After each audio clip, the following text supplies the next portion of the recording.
Okay, good morning, good afternoon, good evening. Welcome to BWTM Sports Gaming. I have with me my co-host, the man, the coach, the teacher, the guru, Uncle James Bashir in the house. How are we doing, Uncle? Doing fine. Thank you. Fantastic. It's great to have you. Thank God, thank you. And thank God and thank you too, Uncle. So, let's get into this. Now, I didn't sleep well last night. I really didn't sleep well last night because I would have to face you telling me that you got one over me on the Luke Campbell, Ryan Garcia situation. Listen. I didn't say anything. All I said, I'm just 2-0. No, you're not. You're not 2-0. Don't lie. Lying will get you in a lot of trouble, Uncle. I got Kubrat Pulev and Joshua, and I got Luke Campbell versus Garcia. I got Daniel Dubois and George Joyce. There's that. And what else did I get? Oh yeah, and I got the other one as well. Daniel Dubois and George Joyce. Okay, that's got that one.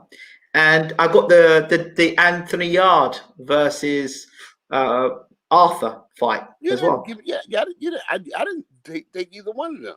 You should. Okay. Well, anyway. No, you didn't. I didn't have it. You didn't have it with me. You might have it with somebody. You didn't have it with me. So it's 2-0 versus 1. So it's 2-1 to you then, Uncle. Yeah, it's 2-1. Yeah, but exactly. It's not 2-0. So you're lying. It's 2-1. No, I got 2 wins. You got 1 win. So you started the show broadcasting. You had 2-0, which is 2-1 now. So it's a bit of a lie. Where's the 2-1? Yeah. Okay, you got the. What did you get? What did you win? I won the one with Dubois and Joyce. And you should have. You did. Yeah. And you should have known better. I understand that. Yes, you did. Because I had. Okay. Well, we'll have a year of this. You've got this whole 2021 to discuss the various fights coming up. You know what? I hate to say I told you so. If I could have, would have, should have. But Joe Joyce is the beautiful as his jab was, and his boxing skills get better. He was behind in that fight. I felt that Dubois was ahead at the time of the stoppage. All right. Dubois was ahead on the scorecards, as far as I'm concerned. It could have, would have, should have. If that was the case, there'd have been much more world champions. Okay, all right. Let's just go on. Harold Graham was ahead on points when he's fighting Julian Jackson. You're right. I don't want to get into that innuendos and stuff. Okay, good, cool. I got 2 wins. You got 1 win. Okay. Let's go pre-fight about Ryan Garcia and why you went with Ryan Garcia and kind of why I went with Luke Campbell, which will lead us into our major conversation for the evening. No, don't do this. Oh, has Uncle gone? Is Uncle there? Uncle, you gone? Yeah, I'm still here. What happened? Yeah. Your lights have gone. Your lights are out on you, Uncle. Oh, God. Oh. So how do we do this here? How do we get back on here?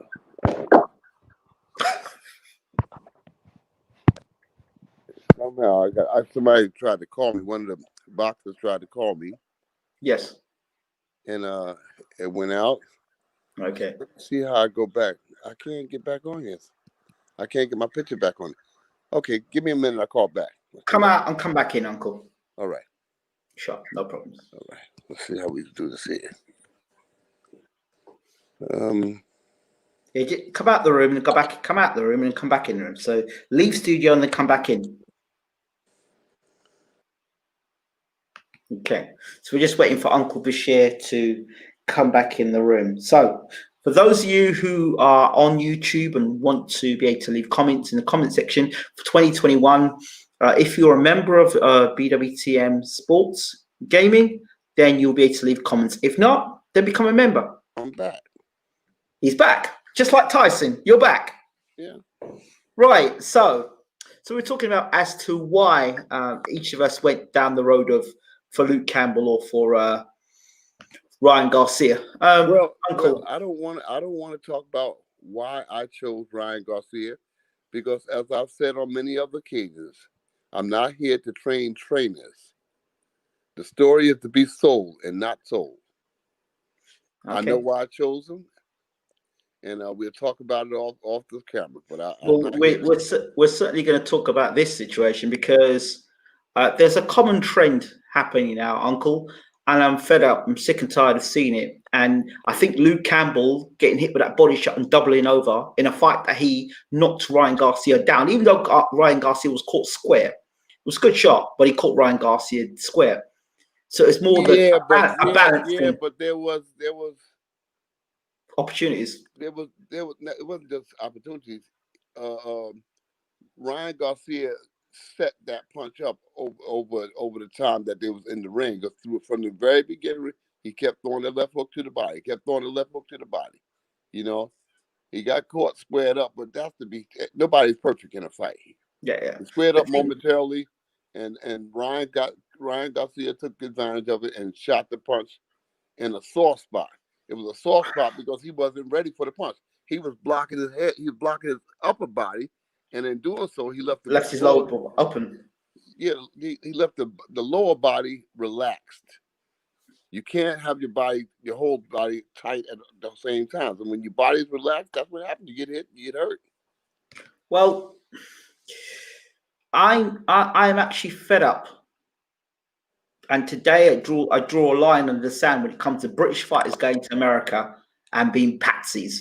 Now the Luke Campbell one hurts, really, really hurts, because there's no way that Olympic gold medalists should be getting that treatment dealt to them. An experienced Olympic gold medalist, and I say it goes back to the trainer and the training camp and the preparation. There's no way Olympic gold medalist, a guy with those fundamentals, should be getting beat by a guy like Ryan Garcia. I don't see it. And I think it's that if he had a quality trainer in his corner. I heard your biased broadcast. Why was he biased? Because when Luke did something, Luke's got him down. He's got him. He got him. And then when Ryan did something, he said, "Yeah, all right, Ryan Garcia he just threw a good right hand to the body. This that this that. But if Luke Campbell did something, you went through Luke is up there. Luke is doing it. And then when Ryan did something, he said, "Yeah, well." Right now, Ryan Garcia is coming back. Hey, yo, Uncle, it was like lukewarm water, Wait. You got to understand. I did that because of DAZN. DAZN are terrible. Their commentary is garbage. So I was kind of balancing out the garbage commentary with some real biased commentary there. I mean, what do you say? I mean, I wasn't expecting Garcia to have done what he did. I really wasn't, to be honest. I was looking at this guy as an Instagram fighter, and that's what he was. Up to that point, that's what I saw. Ryan Garcia,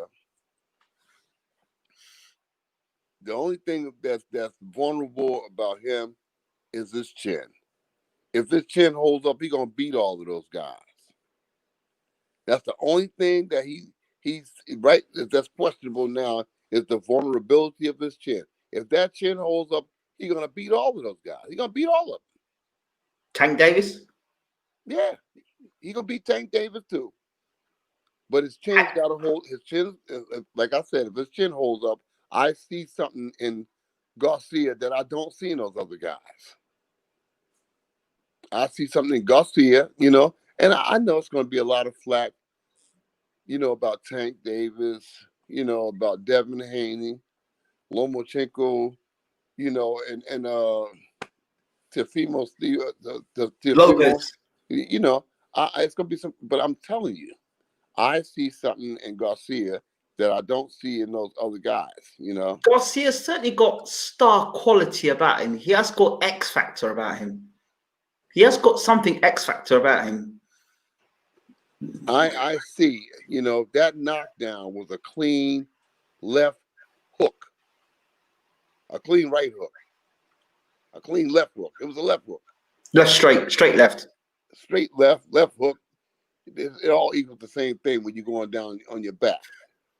And he landed on his arm. His arm was underneath his body, his torso. So you could tell that he hit the floor with no control.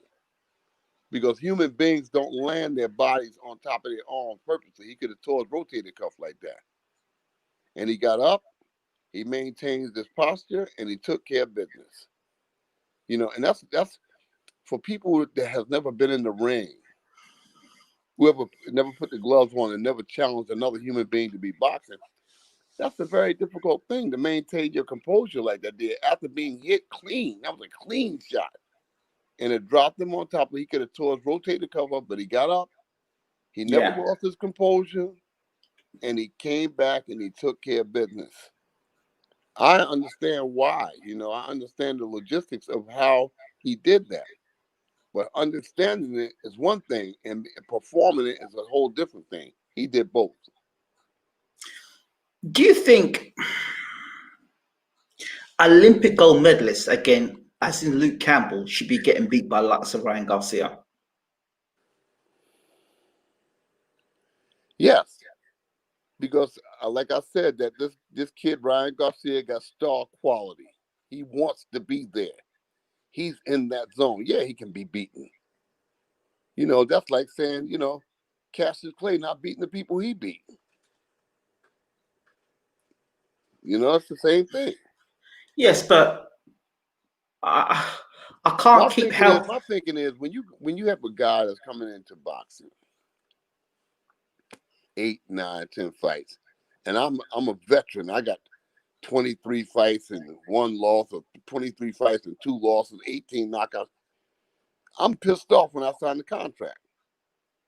I'm pissed off when I signed the contract because I'm saying that they put this guy in here with 8 fights, maybe 6 or 7 knockouts, maybe 5 knockouts, or whatever the case might be.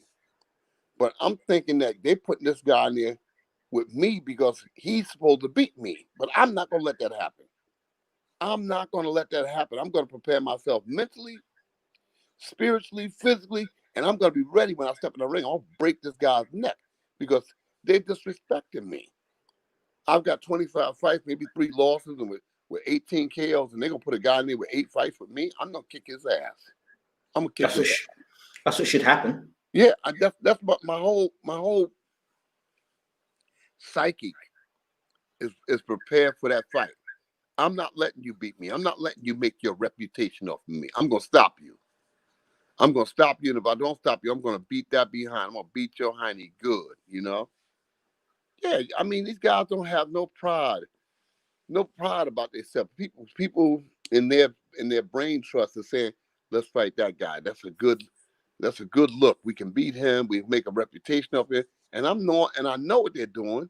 I'm going to prepare for you. I'm going to prepare for you like I've never prepared for no fight. You're not going to walk through me. It's not going to happen. I'm just sick and tired of British fighters going to America unprepared. Luke Campbell didn't look prepared. He looked fit and he's shaped, but he didn't look prepared for Ryan Garcia. Well, Ryan Garcia's looked well prepared for Luke Campbell.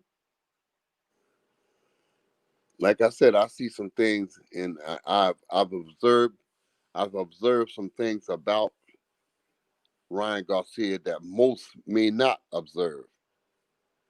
You know, but we'll talk about it off the camera. I'm not here, like I said, to train other people. I know what I'm looking for. Okay, so let's talk. What about Eddie Reynoso? There's been a lot of talk about Eddie Reynoso, what he's done with Canelo, now what he's doing with Ryan Garcia. Is he a trainer we should be paying more attention to? Well, you know, enthusiasm. You know, when you got, I mean, in most cases, fighters makes the trainers. Fighters make the trainers. The trainer, not opposite. In most cases, it's the fighter that makes the trainer, that bigs the trainer up. Because it's the fighter's effort and respect for the trainers is what makes the trainer enthusiastic, is what makes the trainer go to work. So I think that's a case of these guys, Garcia, Canelo, looking up to this man and respecting this man, and it's give and take. I'm going to give you something and let you take it to the title. You know, when you have cooperation on the trainer's behalf, on the fighter's behalf, it's a match made in heaven. You can't lose that. You know, but when you got one questioning the other, then it's going to fall apart. It's not going to be. It's not going to work. It's not going to make it. I mean, the way De La Hoya's reaction was to Ryan Garcia winning that fight was like, "Oh my God, you did it! You actually did it!" It looked like it was a gamble rather than an actual belief that he was going to beat Campbell. Well, I think he was referring mostly to the KO. You know, I thought that he knew what he was doing taking the fight. You know, but it was more about the fact that he KO'd him. Okay, right. I'm going to go back to this Olympic gold medalist thing again because I think it's a big achievement in boxing to go and win an Olympic gold medal, then to go for the pros. Now, if you have an Olympic gold medalist, look at Lennox Lewis. Good example. Lennox Lewis won the Olympic gold medal. Yeah, he got knocked out by Oliver McCall. He brought in Emmanuel Stewart. Had Lennox Lewis stayed with that trainer that he got knocked out with, we might not have been looking at Lennox Lewis as a legend or a great fighter. He made the adjustments, he made the changes, he brought in a great trainer, and that made a difference. He was a good student, but he brought in great trainers and great team around him to take him to that next level. It's not the fact that he brought in a great trainer, but he brought in a great trainer that he respected and that he cooperated with, and that made a match in heaven. You got to have cooperation. This thing doesn't happen overnight, you know. And as you know, the initial fight that they had versus Layman Brewster, he got knocked out in the first fight with Emmanuel Stewart. So he had to maintain faith and understanding to stay with Stewart because that could have killed everything right there. He got knocked out. That was Klitschko. Yeah, well, Klitschko. Well, yeah, that's Klitschko you're talking about. Yeah, well, yeah, it wasn't long before he got killed by Oliver McCall when he got with Emmanuel, right? Was that Emmanuel with him? Emmanuel Stewart, he got knocked out by Rockman. Yeah. Rockman. So, like I said, it's a give and take situation. The trainer has to believe in the fighter, and the fighter has to believe in the trainer. I don't care how good the trainer is.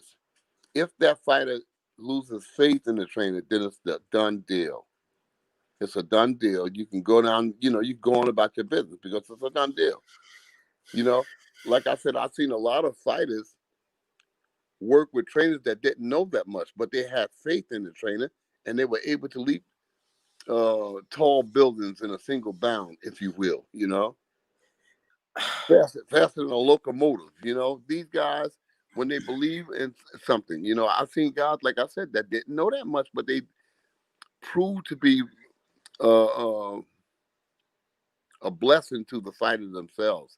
And the fighters themselves were respectful, and they believed in the trainer, so it masked the insecurities. It masked the trainer not being very wise, but the love that the fighter had for the trainer bigged them up and helped them get over the hump. Being able to, I mean, it just seems that listen. Every trainer can't train every fighter.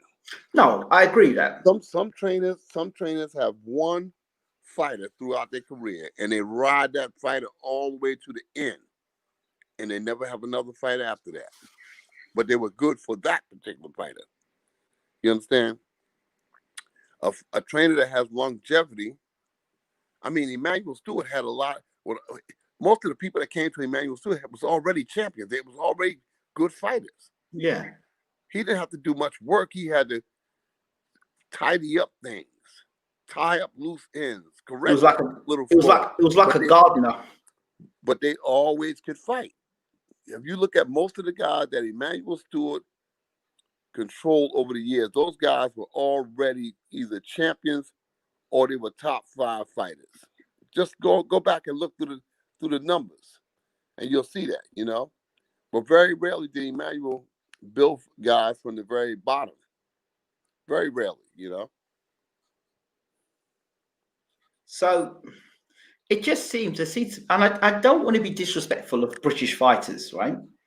But it just seems that it's like they go on holiday. They go on abroad for holiday and then get slaughtered and come home, and it's all okay. And there's no inquiries. It's like, come up, turn up, do the press tour, get beat up, come home. And I think to myself, well, this is why guys like Floyd Mayweather, Roy Jones Jr., or Floyd Mayweather in particular, didn't leave America. Kept everything in America, everything in Las Vegas for the most part. So I think to myself, these British fighters, they come over to America and they get a good ass whipping and they go home. Like, and it's certain situations, like they turn up to America the week of the fight, a week of the fight, a few days before the fight. I think and there's no acclimatization. It should be at least 3-4 weeks. If I would train a British fighter, I would have my guy in America 3 weeks before the fight. That's what I just said. 3 to 4 weeks, I would say. Yeah, you know, if you serious about winning this year, I would have him acclimate to American life, American people. You know, we go through the mall, we walk through the malls, and you know, you gotta acclimate. Yeah, you gotta get yourself spiritually and physically ready for the combat that's before you. It just seems I would take him there. I would take him there. Not no same week of the fight. That's nonsense. You know, it doesn't make sense to me. It doesn't make any sense whatsoever. Doing that is like same thing with South Africa. I see guys that come into South Africa a week, maybe 8 days before the fight. Can't do that. And they come in thinking that they're going to acclimate in those 8 days. No, never. It's not going to happen. I'm thinking that you need to be there 30 days ahead of the fight. Lennox Lewis tried that. Look what happened to Lennox. And he was warned. The doctors warned him before he came to America. Nah, it's all right. I'm just going to come in. I'm Lennox Lewis. Laid out on his back. Arrogance. Yeah. You know, that it works against you. You know, if you're not focused, if you just believe in yourself in an ignorant way, then you're going to get caught out there. For British fighters, British fighters or teams going out to America, there has to be a different type of strategy in terms of going out to having these fights, and the trainers as well. The strategy, I mean, obviously I expect you to train trainers here, but I mean, if I was doing a complete overhaul of the British system, I mean, going out to America a week before a fight, I wouldn't be doing. Second thing I would be doing if I was going to America, I would certainly look at having gyms that we could. But they came a week before, right? I mean, they had to come 2 weeks before to America, right? I don't know about all that. I don't know. Did they? I don't know. I would think that my bottom time would be 10 days, at least 10 days prior to the fight. Yeah. I would go for 3 weeks, 25 days. It wouldn't be beyond me to put them there 30 days before the fight. Yeah. Let them finish up the spawn in America, you know. But at least 3 weeks before the fight. You know?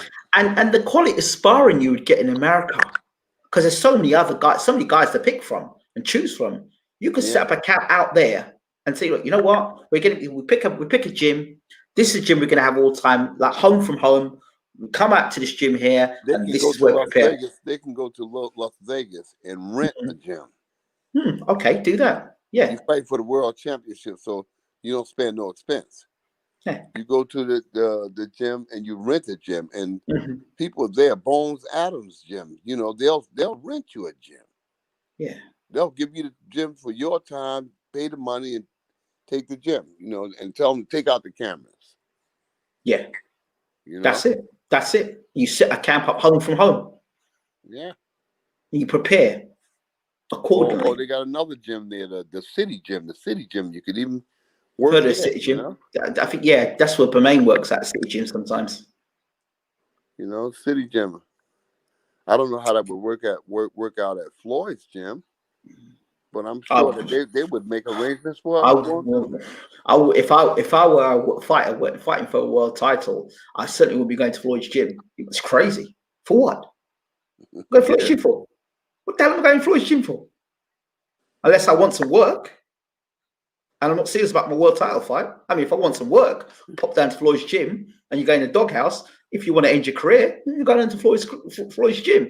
I'm not going to Floyd's gym. Hello, how you doing? And goodbye.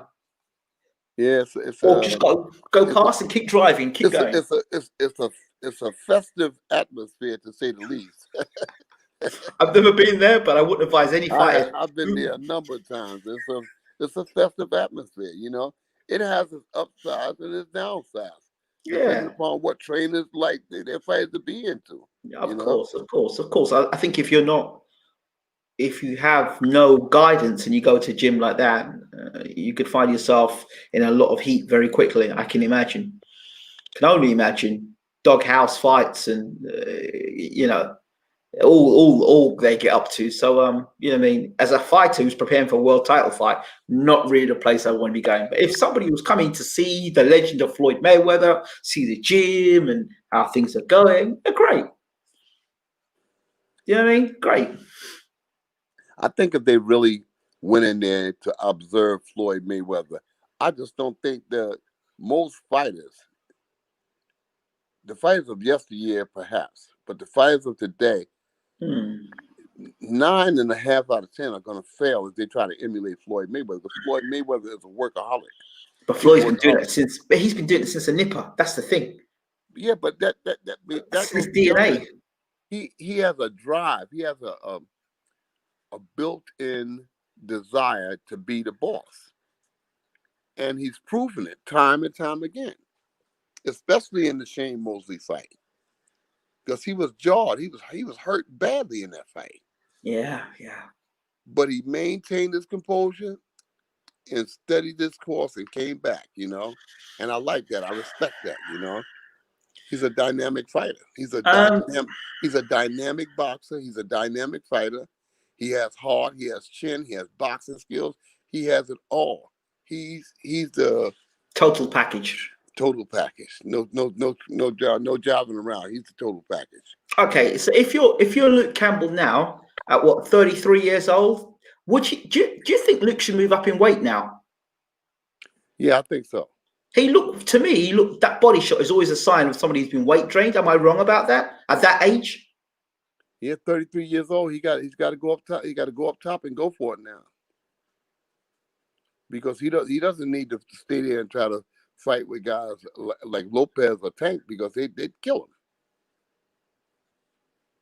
They'd kill him. He got to go up. He's got to go up and go for broke now. He's 33 years old and lightweight. That's like a death sentence. Do you think he'd have definitely super lightweight now? Probably. He can't. I mean, what's super light? What junior welterweight? I don't know no super lightweight. Yeah, it's junior welterweight. Yeah, junior welterweight. That's gonna have to be his home, because he can't go up to welterweight. He can't go up to welterweight because he's running to the fire. So his only other choice now is light welterweight. Is light welterweight. That's right. But a fighter like that, I mean, when you're an aging fighter, is it not better to move up in weight anyway? Well, I guess that fighter is going to tell me you got to move up. Maybe they knew he was tight at the weight. Ryan Garcia didn't care. He kept throwing the left hook to the body early on, you know, and sooner or later it was going to pay off. I understand what Ryan Garcia was doing. I understand clearly was doing the same thing that I teach my boxers. Take the steam out the tank early. Like I said, the story is to be sold, not told. But I understand the strategy. But it's the same thing with the straight jab, the straight jab to the body. Same thing. Same thing. In the midsection, to the midsection, boom. Same thing. Boom. You understand? Same exact thing. And Floyd does that. That's it. I was about to say Floyd does it a lot. Better than anybody. He does it better than anybody. Floyd Mayweather is a master boxer. He's a master boxer. That's the midsection, this part of the arm, so the arms start coming down, smash on the side of to bring the arms. Once the arms start coming down. I observed that Floyd said some time ago. He said, if you give less than 100%, then you're losing.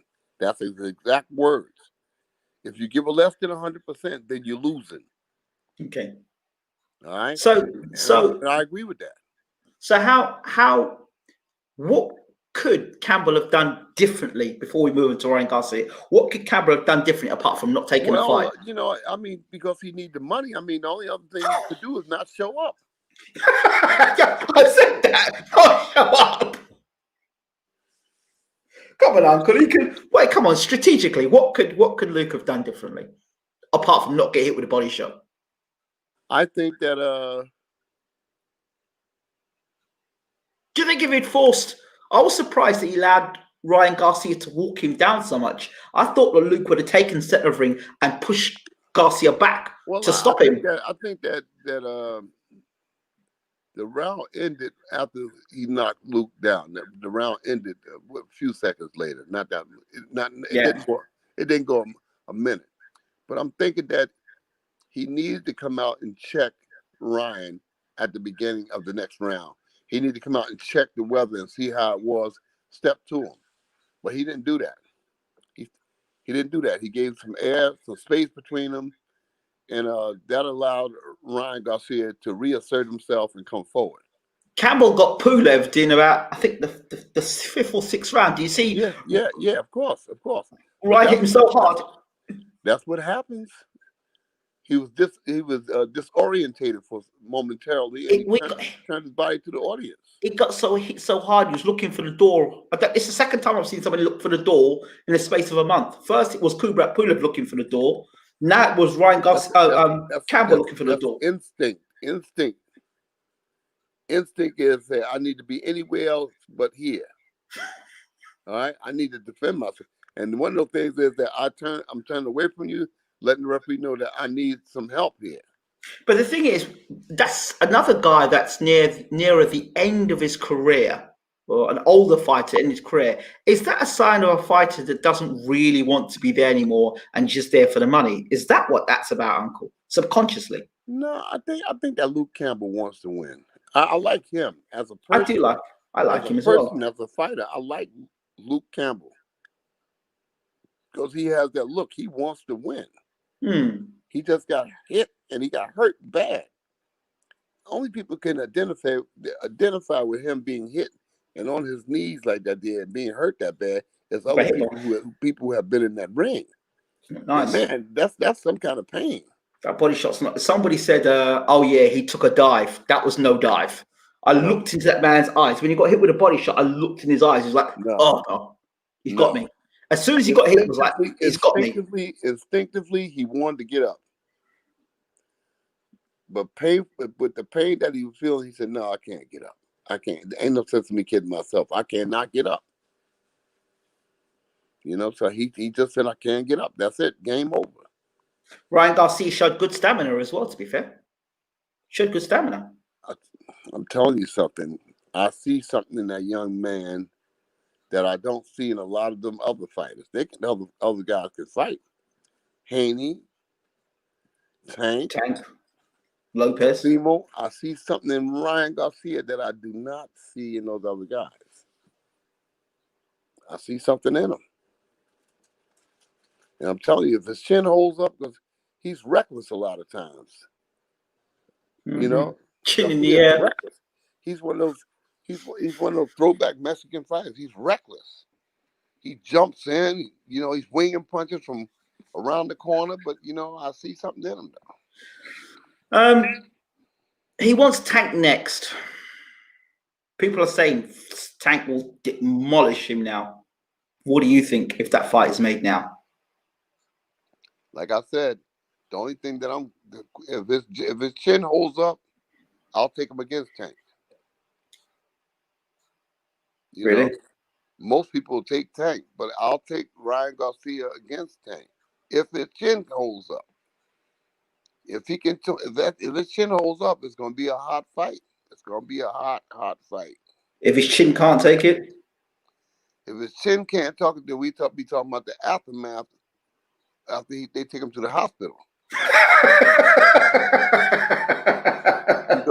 because Tank is not Tank proved that he's a vicious puncher. At lightweight, Tank is a vicious puncher. You know, he's a vicious puncher, so he's going to have to be able to take something. Because he's not going to beat Tank Davis without taking something. Tank Davis is going to get on the inside. Ryan's going to keep it from the outside, and Tank's just going to get inside and rip one of them uppercuts if he can. Uppercuts or anything else that he lands. You know, he can punch. At lightweight, at 135 pounds, Tank can punch. And he can box a bit as well, Tank. Yeah, he can box. And he don't mind taking something to get his either. You know, but it's something that I see in Ryan Garcia that I don't see in these other guys. What about Haney? What do you see in Haney? Well, Haney and Ryan has fought on 2 or 3 occasions. I believe at amateur. I believe that Haney won 2 and Ryan won one of the fights. Okay. But again, I see something in Ryan Garcia that I don't see in these other guys. You know, not even Haney. And Haney is a religious trainer. You know, he works hard in the gym. He works really hard. But I you know, in a fight versus Ryan Garcia at this time, I'll give Ryan Garcia the edge to win the fight. Did the Gamboa fight do Haney any favors, or did it bring more questions? No, it didn't do no favor. It brings more questions. You know, it brings more questions as far as I'm concerned. But right now, I chose Ryan Garcia over Devin Haney. Who's the best in the world? They're saying Teofimo Lopez is #1 in the world without a doubt. I don't know about that. I mean, I don't know about that. Because Lomachenko was coming back in those last 3-4 rounds. He was coming back. It looked like Teofimo got tired. He didn't seem to like the pressure. That's what it seemed to me. When Loma was actually pressing him hard, Yeah. he didn't like it. He didn't like the pressure. And he couldn't fight back. He seemed to be exhausted at that point. But he's a big guy, lightweight. He's another one. Yeah, but it is what it is, you know. It is what it is. Roberto Duran jumped right over junior welterweight and went to welterweight. You understand? Roberto Duran jumped over 35 pounds and then went straight to welterweight. Can you imagine Lopez? At welterweight? He had one fight maybe at light welterweight. Monroe Brooks. Okay. You know, Duran stopped Monroe Brooks and went right to welterweight division, and then went to junior middleweight, then went up to middleweight, then went up to super middleweight. And this guy, Duran, is what, 5'6", 5'7"? You know, he's just a phenomenal fighter. So he dispelled the myth of big fighter, little fighter. Because if you look at Duran and look at Iran Barkley, you wonder how was they in the ring together. That was great. I remember those fights.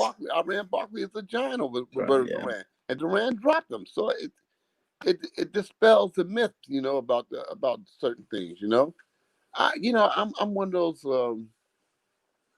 people that believes that as a man thinketh, then so is he. Yes. You know? As a man thinketh, then so is he. I mean, if you believe that you can do something, most likely, yeah, you can do it. If you believe it. You take a guy like Davey Moore. Here's a guy, you know, that won the world title with only 8 pro fights, or 9 pro fights, something along that area. Guess who's in the room? Who? Steve Upsher's in the room. Good evening, brothers. Upsher, how are you? Let Stephen come on the air. Where's Steve? I've been seeing. Wait, where is he? Let's get Stephen in the show. It'd be great to have him in the show. Yeah. So he can put his 2 cents in. He always put his 2 cents. He always talks anyway, you know. Let's get Steve on the show, definitely. If he's there, let's get Steve on the show. It'd be great to hear from him. We need to get Edward Chambers on the show. As Edward Chambers has got MIA, so yeah, Edward Chambers. Edward Chambers. That's the name now. So Edward Chambers. Okay, let's send him the link. There we go. So you got Davey Moore. Here's a guy with 8 professional fights. and it was a fight at junior middleweight, and the champion's name was Tadashi Mihara, Japan, and he was scheduled to meet somebody. Okay, very quickly, brother Upsher, Steve, I've just sent you the link in your Facebook Messenger. Just click on that link; it will bring you straight through into the studio. We'd love to have you in the room. And tell him that he does not need to get hooked on phonics to get to the show. You know, yeah, we have to get hooked on phonics. You know, it might be some time. Yes. Okay, we go. Let's see. Lev J. Gramerson says Davis and Garcia. I wonder if that if it will happen. Yeah, it's got to happen. It's got to happen. What Luke Campbell and Garcia did last night, they set a precedence because they said, listen, skip this A-side, B-side nonsense. In the meantime, the only people that's suffering is the fans.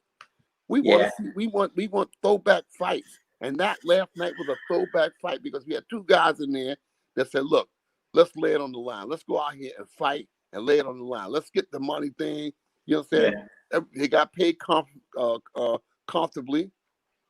Yeah. The two of them got together and they made it happen. They did. They sent a message to the other guys in the division. Stop this here stuff. You know, look, I understand when guys fight, they want to get paid. Mm-hmm. But they also have to be in touch with reality because the money that the guys making today, the guys didn't make yesteryear. You had guys out there fighting for 10 years, 80, 90 fights, and didn't even make 300,000. I really want to go back to this point with you. I know you're going to keep ducking it, but I'm going to keep going back to this point again. Trainers leaving from the UK to go to America to accompany fighters. Surely we need to be looking at, from a British perspective, the quality of the trainers that we're taking from England and going to America with. You know, people say, oh, it doesn't make a difference, but it does make a difference. It does make a difference. Look, here's an example. Let me just don't let this point get past me. Okay. Davey Moore. Oh, I hear that noise. I like that sound. Oh, yes. Good evening, brother. What's up, guy? How are we doing? Happy New Year, Mr. Upsher. Wow, man. Wow. Happy New Year, man. Happy New Year, brother. Happy New Year. Happy New Year. Yeah, because they were saying that you're going to have to get hooked on phonics to get on the show. Here we go. No, listen, it wasn't me. It wasn't me. I'm just saying. But I'm glad to see that you showed up, man. I'm happy about it. But they just said that he might have to get hooked on phonics to get on the show. So it's great to see Uncle Bashir and Mr. Upsher both reunited. There is history between the pair of you, and I know it's good history. Yeah, so, Uncle, if you want to discuss a little about it. I tried to help him. You know, I tried to help him. So you tried to help him, Uncle. I'm taking credit for what you see now. Uncle, what are you insinuating? You said you tried to help him. That means you didn't help him. Or he didn't listen. One or the other. Look, he's an upstanding human being. I tried to help him. Y'all see it. This is the results of what I've done for him. Are you suggesting he wasn't an upstanding? Listen. Wait, are you suggesting he wasn't an upstanding individual before you met him, Uncle? No. But that's insinuating. No. It was rugged. Sorry, Steve. We're talking about you in the room. We haven't bring you in the room, Steve. This guy's a troublemaker. This troublemaker, and only because of me that you see calmness in him that you see right now. It's just because of me. A little bit of Eddie, but like this guy was a live wire. They almost kicked him out of Europe. See, Uncle, see, I almost kicked you out of Europe. See, it's all coming out now, Uncle. All right. Yeah. Listen. Go get him from the consulate and everything. Listen. Oh, the truth's coming out now, Uncle. Okay. Uncle Bashir exposed. Look. Let me just make some points here. as a man thinketh, then so is he. You know, I Right. mean, Stevie's been in there. You know, he's been in some tough fights. Mhm. You know, uh, Yeah. he been in there with what's the kid out of Brooklyn name? The Puerto Rican brother. Colazo. He fought Collazo. All right. Then he fought the other welterweight. What's his name? Berto. The former champion, Berto. Andre Berto. So he Berto. wasn't supposed to be able to fight those fights, but he fought him and he went the distance with him. You understand?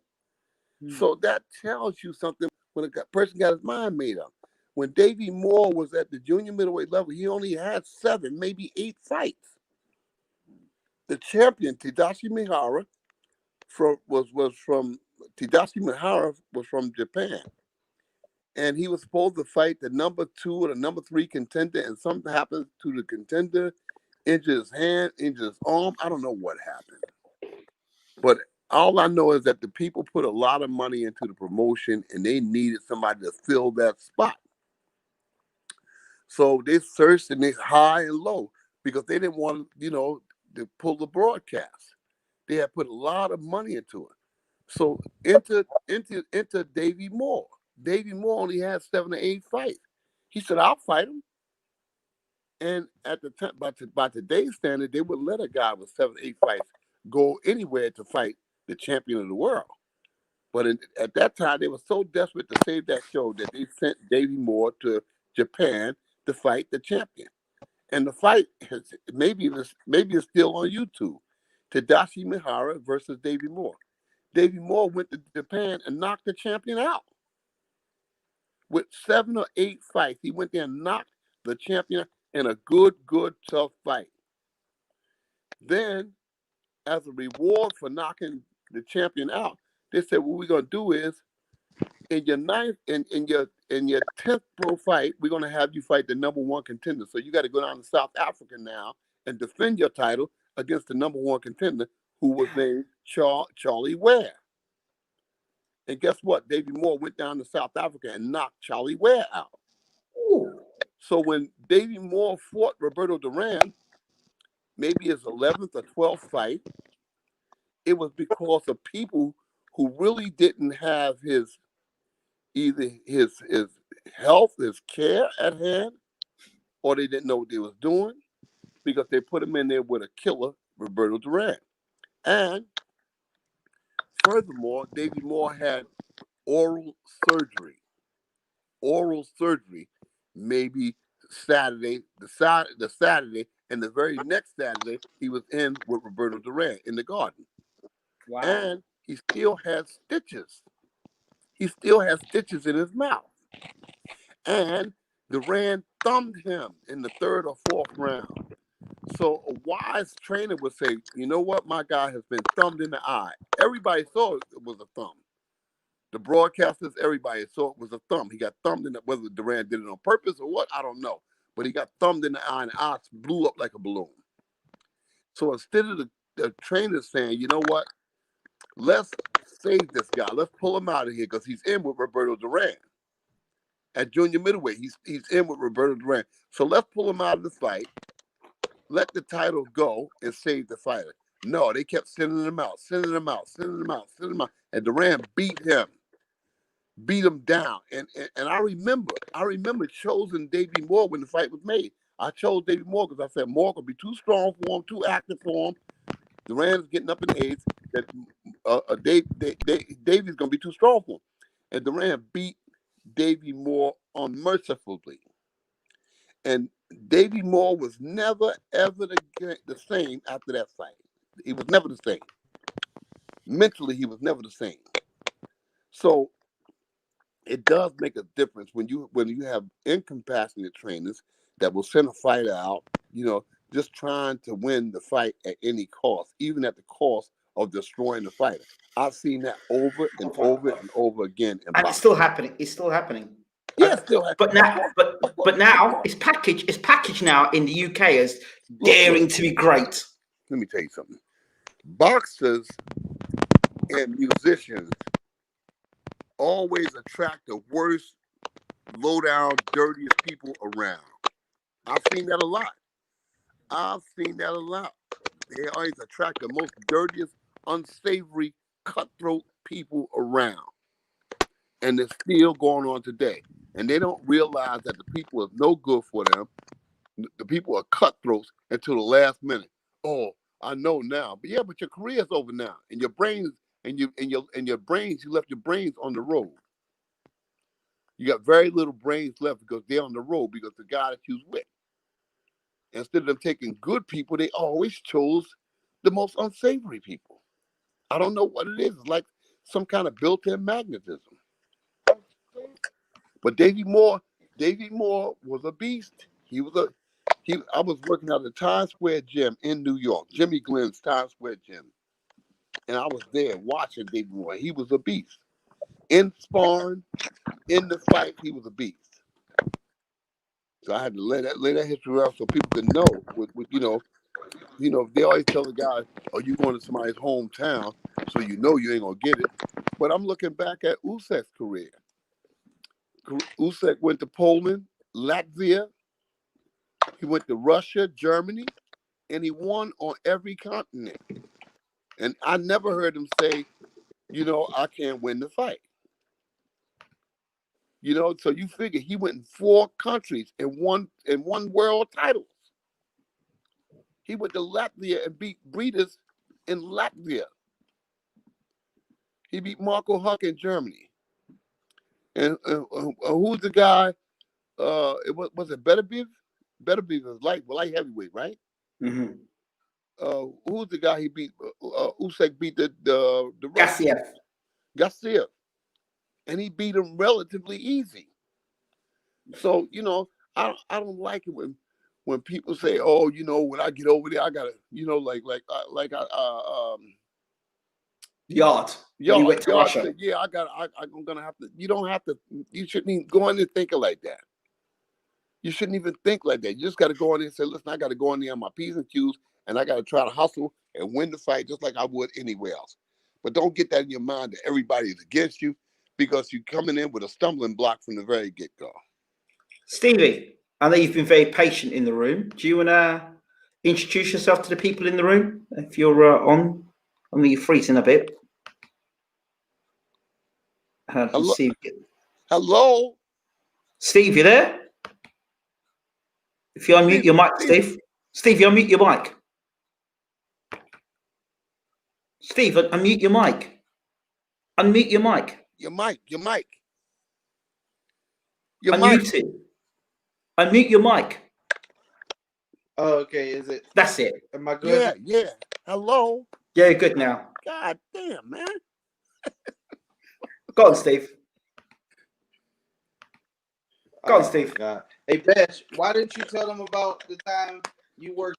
Why don't you tell them about the time? No, hey. Hey.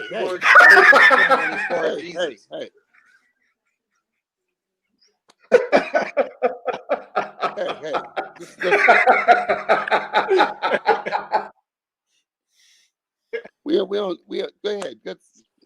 So, Steve, introduce yourself to the people that are in the room so they know a bit more about who you are and what you've done as a boxer, as a fighter.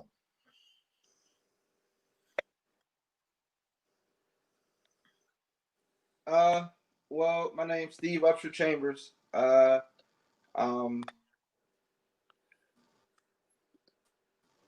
Lightweight, junior lightweight, and welterweight. I fought I was pro for 15 years? 17, wow. Actually 17. I fought the likes of Luis Galazzo. I fought Eddie Gomez. Let's see who else. Andre Berto, Ash Theopane. Some of those fights, me and a lot of the bystanders feel like, hey, it's boxing. One thing everybody knows that knows boxing, they know that I could fight and I will fight. Fantastic. And, I have my respect in that. Fantastic. Yeah. The other thing about Steve, that you are a trainer as well. I'm training fight. Yes. Yes, I was just about to go on to that. I hate to bring this subject up, but I have to talk about it. Is you're involved with Ivana HABAZIN or HABAZIN? Steve, you there? Steve's frozen. It's a good time to freeze, by the way. It's a great time for your camera to freeze. Yeah, you're freezing up, Steve. Steve, sign out and sign back in, Steve, because I think you're sticking at the moment. Stevie, sign out and sign back in. Because you're freezing too much.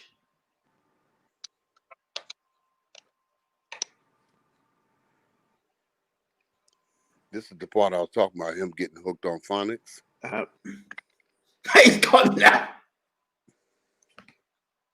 So yeah, Uncle. So if I were to do an overhaul of the British system in boxing, in terms of going abroad, our success rate. What's the success rate abroad? Even our numero uno fighter, the heavyweight Anthony Joshua, went abroad, and it was a disaster.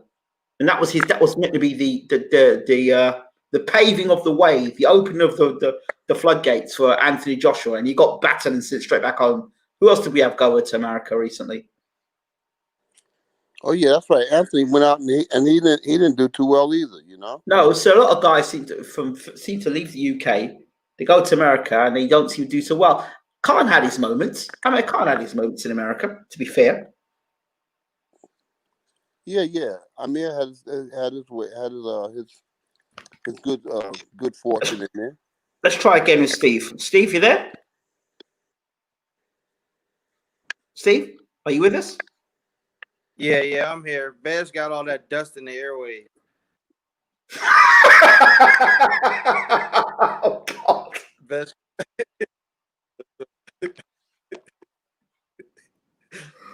Oh no, dear me. Me and Bez go at it all day long.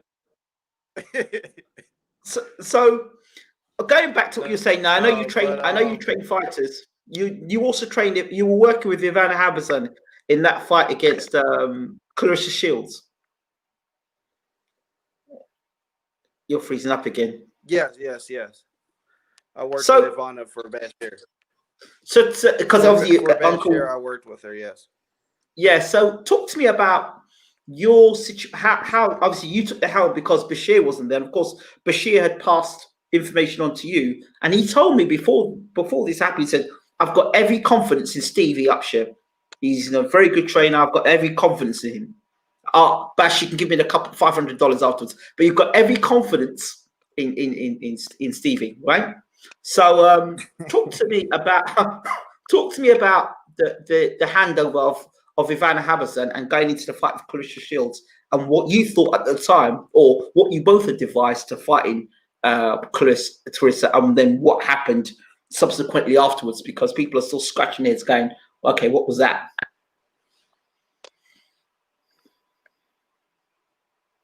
I feel like we had a great camp.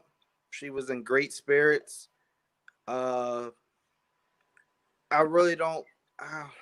I mean, I like to keep it as real as possible, but for Bashir, I don't want to throw names out there for the reason that it like messed her mental up.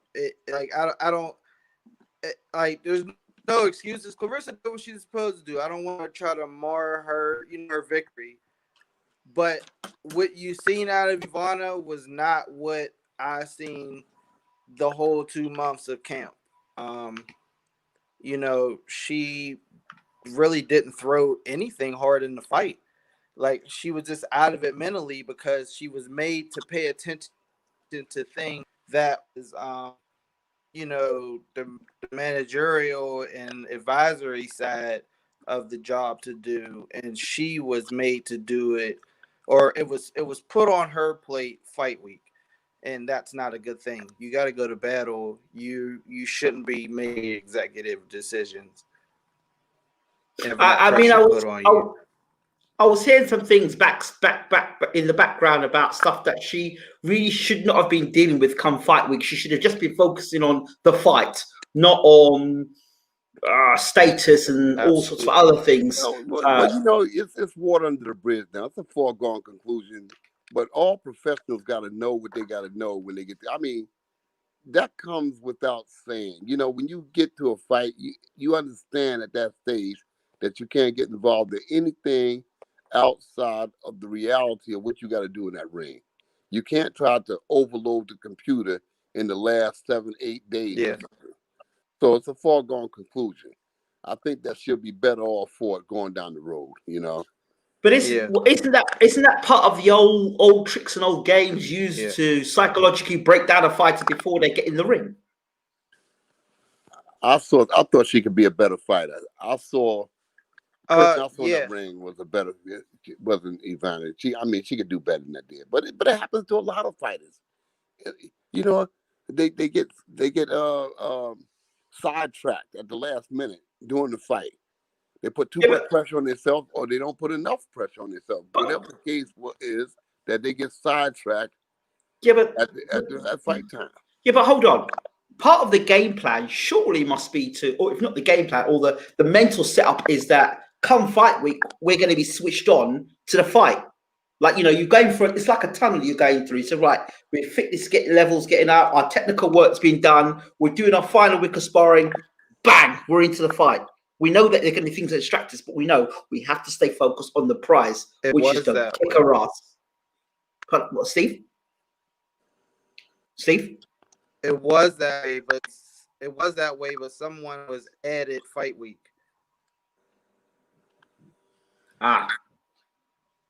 Okay.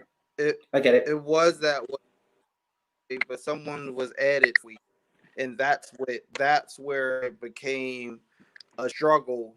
It was all these ideas being thrown in, and it's like you weren't there.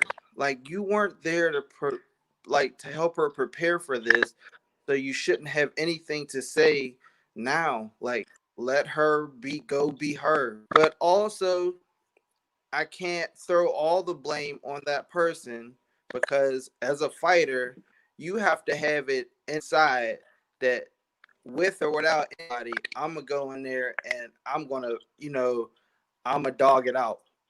No matter if I understand the instruction or whatever, I'm gonna go in there and I'm gonna dog this mug.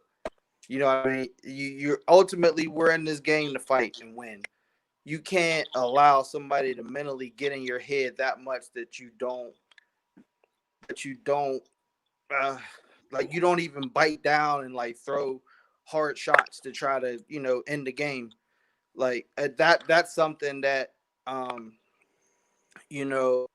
only she can work on. You know what I mean? As a person, you could talk to her till you're blue in the face, or you could talk to a person till they're blue in the face, but they have to make up in their mind and understand what went wrong mentally to fix it. And nobody else can fix that for them. Okay, look, it's not the first time Ivana, and this is not a situation where I'm slamming Ivana or anything like that, but it's not the first time she'd been at world level. She fought Celebreakers, then she said she was sick, she wasn't well, the fight, so on and so forth. But I'm just trying to understand, when you're so hungry, or supposedly so hungry, you want it so bad, so much. You're not being paid the money you want to get paid. You're not being treated the way you want to be treated. You're not given the respect you want, and all you want to do is become a world champion. Surely that come fight week must kick in, and no matter what anybody else is saying, it's like, I'm here, I'm ready for the fight. I mean, that hunger that you talk about, they're so hungry, I'm so hungry, so much desire, I want to become world champion, this is my opportunity, and then the week of the fight, you can allow yourself to get railroaded like that? I mean, where it wasn't the whole week. It was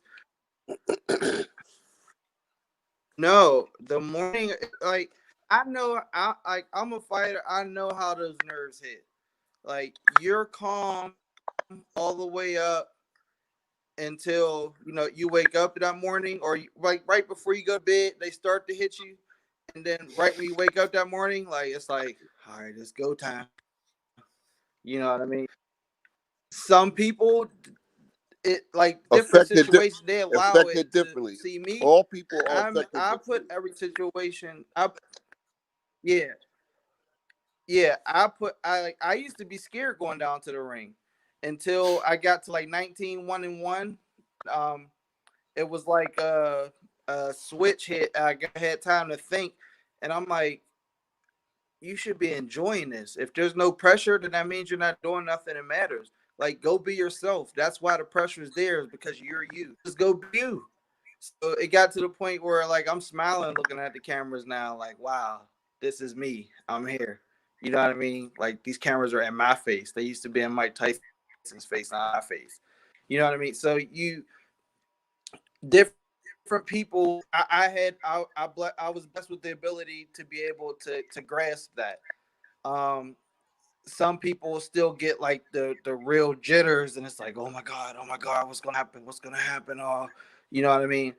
Like, I don't know what was said and what happened overnight, but the morning of the fight, we always met for breakfast, and I just seen a different demeanor.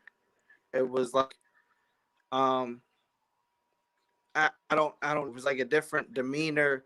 Um, she had. I don't know. It was like it was a different demeanor, and from then on, it was not so much coach. It was not so much training and giving a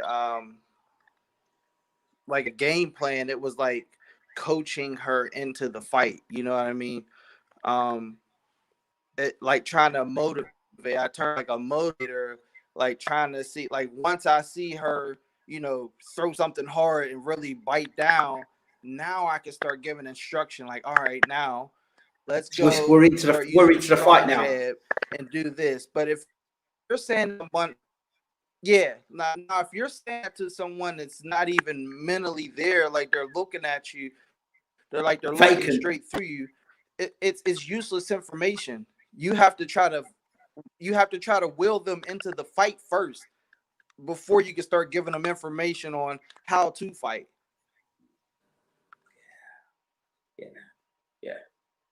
Yeah. I can imagine what some of those conversations could be like. Like, I know you remember me cursing her out in the corner a couple times. Yeah. I remember Like, that. Bashir will definitely let you have it in the corner. Yeah, I do it with compassion because of the things that has to be done. And sometimes the fighter, for whatever the reason, doesn't want to cross the borders, but you have to. That's what we were labor for. That's what we work for. Happy New Year, Mike. So Happy New Year, Mike. yeah, okay. Mike, oh. So, Ivana, Whoa. look. Come on, man. Ivana is going to be all right if she decides to keep going. It's an experience. So Absolutely. I just don't like to rehash. I don't like to rehash water under the bridge. yeah, but Uncle, I understand it's water on the bridge for you, but Yeah. it's the first time I talked to Steve about it. So, and it was a question I had to ask because it was like the elephant in the room and not talk about it. I understand. But if she decides to go on, I think that she'll benefit for it. She knows. Yeah, look. She knows what she did wrong. She knows what she did and what she didn't do. Yeah. Bottom line, that's it. And I think if she decides to go on, I don't think you would get a repeat report. Huh?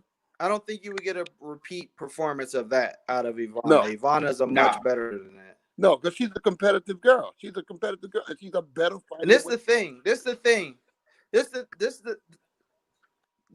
the thing. She didn't even do a whole lot, and she still looked good, like good enough to belong. You know what I mean? Like, it was like Carissa couldn't just like hit her.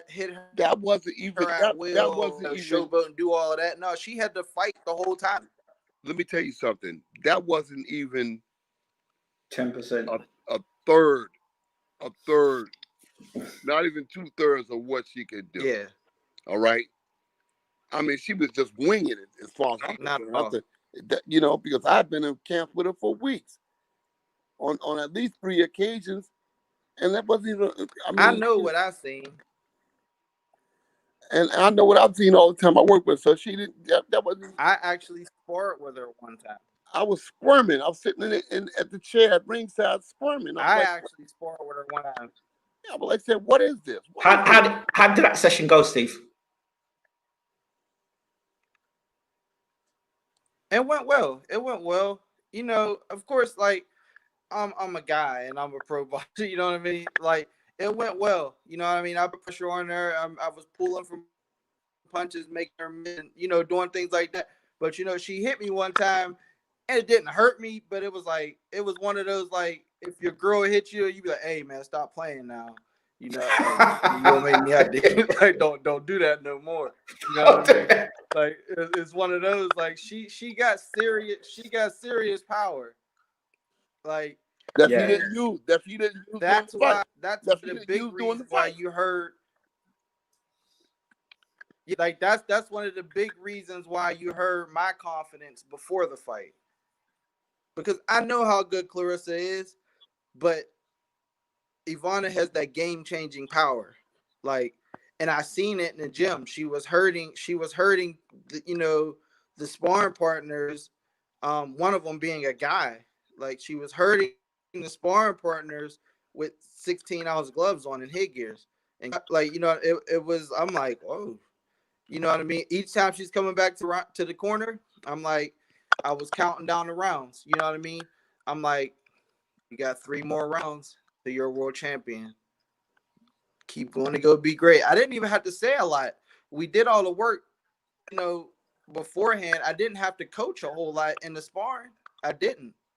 You know what I mean? I just had to keep reminding her of what she was already doing in the rounds. The rounds were flawless. Do you think, Steve, that if Bashir didn't get injured in such a dramatic fashion that he did, do you think Ivana would have had a different approach to the fight?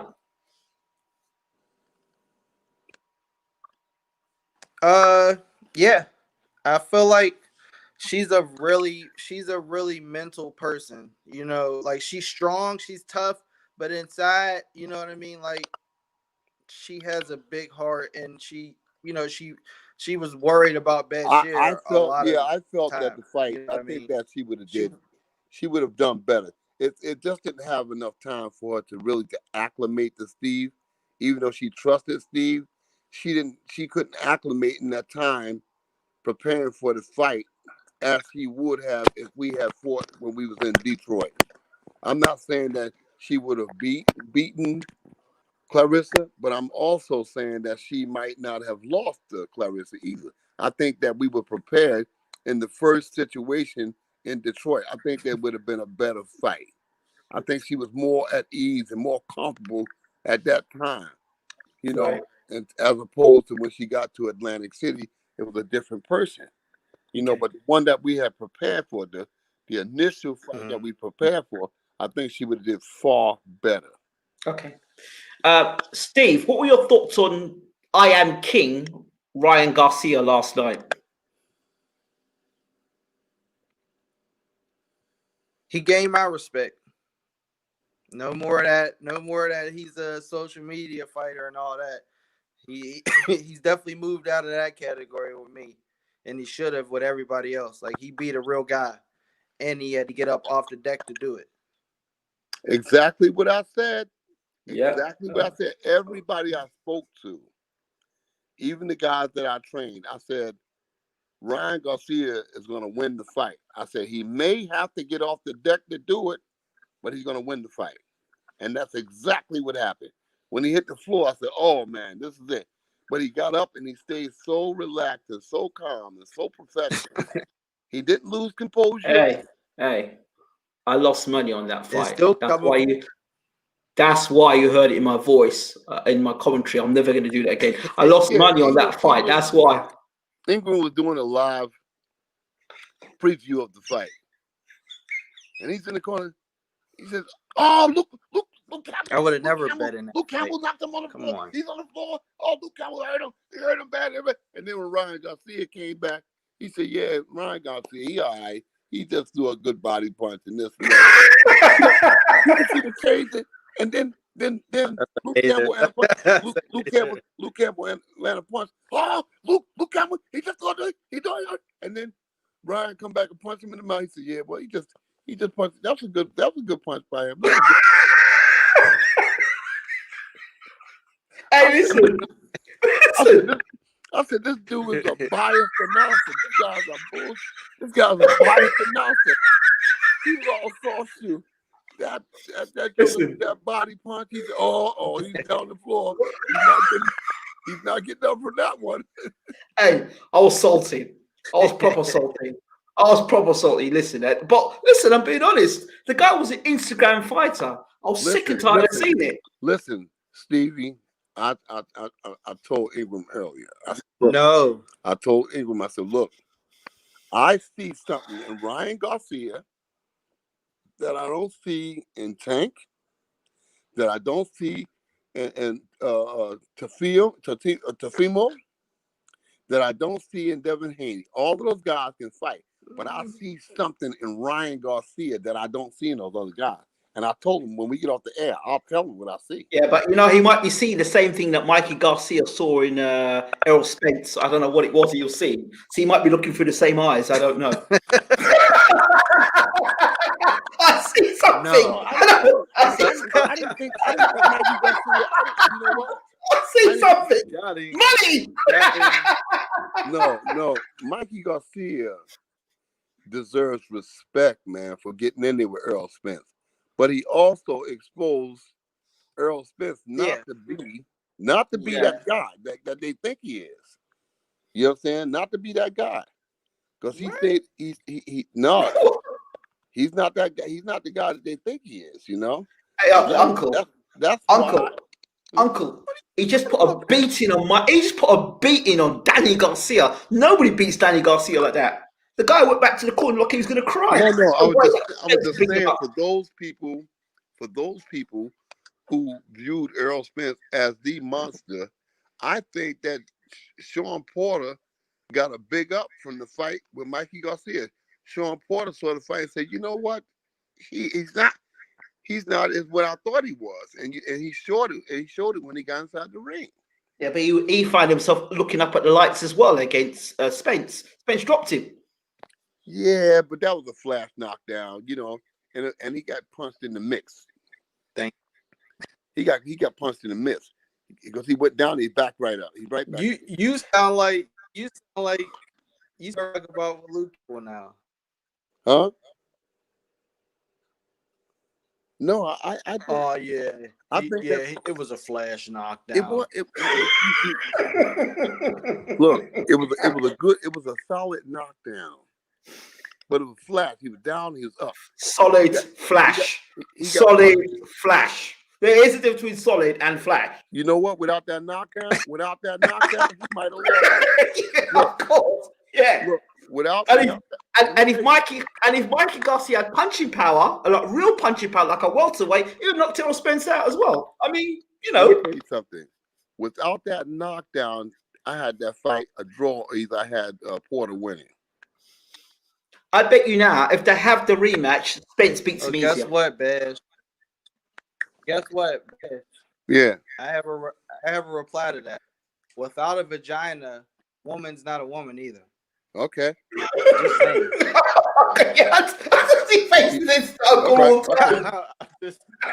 All right.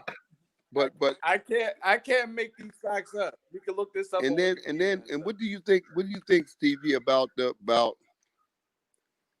Sean Porter not taking the $1 million to fight Crawford? He's absolutely right. Yeah, Give $1 million one time and he won. That's one side of the coin. Now give me more. That's one side of the coin. There's no but. Every time we get in that ring, we got to maximize our opportunity. He's doing the right thing by maximizing his opportunity. Listen, I don't have no problem, Stevie. I don't have no problem with that. Pay the money. Pay the money. Okay, you'll get a good fight. Pay the money. But I agree. The fighters should get paid. So Sean Porter saying $1 million is not enough. my perspective on that is that sometimes you got to say, you know what? These guys are lowballing me. They're ripping me off. But you know what? I'm going to go in here. I'm going to beat them. And then they're going to have to pay me going out the door because they got, what is this here?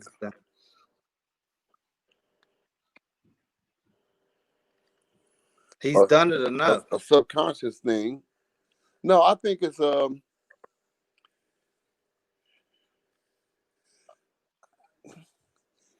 combination. You know, this question that he's asked me. It's something that's built in. I don't know how to describe it. It's a built-in thing. I just don't want to, like I said, I'm not here to train trainers. I'm here, the game is to be sold, not told. You know, I tell Steve and I'll tell Ingram later on. What I'm saying is that some guys fought 80, 90 fights yesteryear, and they didn't get paid $250,000. So what I'm saying now is, guys, you learn from past mistakes. Yeah. But if you're in a position, but Sean Porter is not a Would you go repeat the same mistake your father made? Hey. This is not the late show here, man.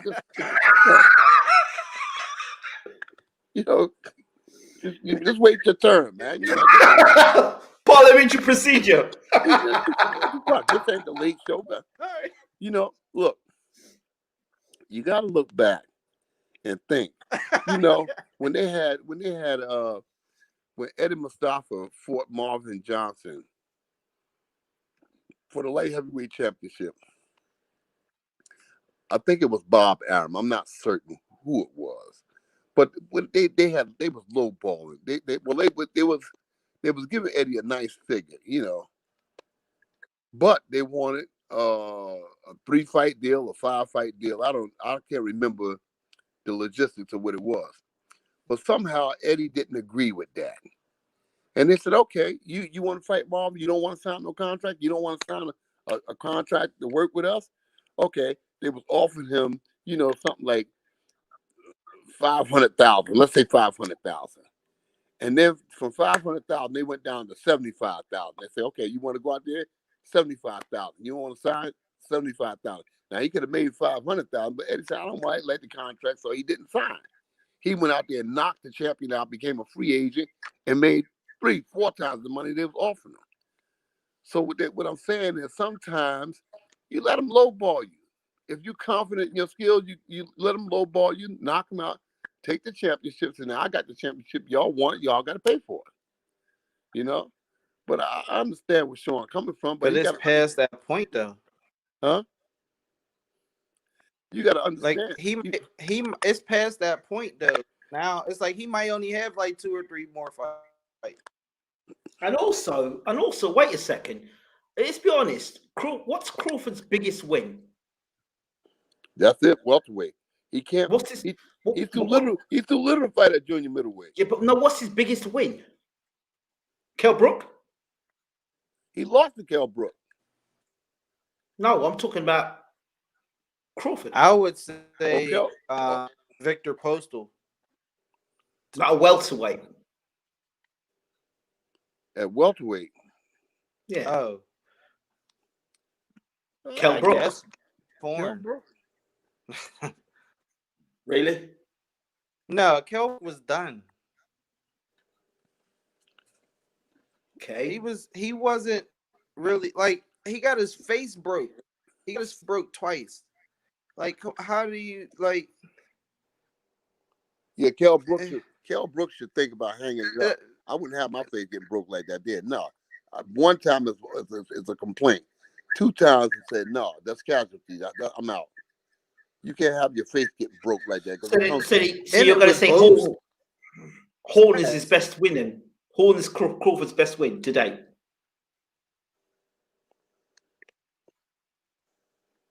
Yeah, he was fresh and he had just beat Pacquiao. Notice the quotation. Beat Pacquiao, yes. You know what? Yeah. Pacquiao just said that he wants to fight Errol Spence. Pacquiao just said he wanted to fight. Earl Spence. No, McGregor. He said he wants to fight McGregor now. He says, I want Earl Spence first, and I want McGregor second. That's what he said at 42 years old. He says, I think he's looking to make some money, but I wouldn't be trying to make money off Errol Spence. That's for sure. I think he needs to go. If he takes Errol Spence, I'm going with Pacquiao. I think he needs to go the other way around. Yeah, that's what I would do as well. I'd go McGregor first and then Spence after. If he takes the fight with Errol Spence, I'm going to, by a long shot, I'm going to take Pacquiao out to win the fight. I'm going to take him to win because he done sat back. Ash, I think you got that hat on too. Yeah. Spence is hittable. Spence is hittable. But after what I saw Spence did to Garcia, Pacquiao said that I want to fight him. I'm gonna bet my money on Pacquiao. All right, by the skin of his chin, he's gonna win. He's gonna be in Pacquiao's. He's gonna be in Pacquiao. He's gonna be in Pacquiao's. He's gonna be in his dreams. Like he couldn't do it to Mikey Garcia around and all that. No, he couldn't even do it. Yeah, but I think you've got a rededicated Errol Spence here, and that's the difference. To box Mikey Garcia. He wanted to box. We ain't gonna debate it. I'm just saying I got Pacquiao. He wanted to box Mikey Garcia. Okay. No, he wanted to. All right. I got Pacquiao. I want to bet. We gonna bet if that fight gets. Bet. I'm not a gambling guy. You know? All right, and I got Spence. We gonna make a bet. I'm not no betting man. No, we gonna make a bet. We gonna make a bet. Man, that you gotta. Wait, hold on. As a matter of fact, it'll be push up. It'll be we'll make a video doing. Uncle, as a matter of fact, to pull you up about a bet, we did make a deal regarding the Dubois fight, didn't we? The Dubois and Joyce fight. No. Yeah, wait. There was a deal. We did. It wasn't money. It was food. It was food. And I remember that food. You see, you don't want to pay up with food, man. You owe me some food. You got to pull the film up. Uncle, I'm a pray for you next Sunday. No? I'll pray for you next Sunday.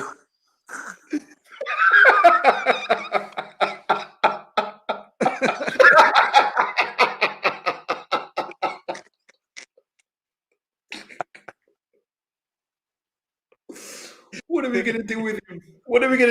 Steve? What are we gonna do with him? Yes. Don't make bets with Uncle Bashir. That's the one. Huh? What y'all say? I couldn't hear. Bets. Oh, he can't hear now, Ingram, because it's about the bets. Yeah, it's cool. Dang, Ingram, you done messed up bad. She can't hear. You messed his hearing up. Yeah, it's okay.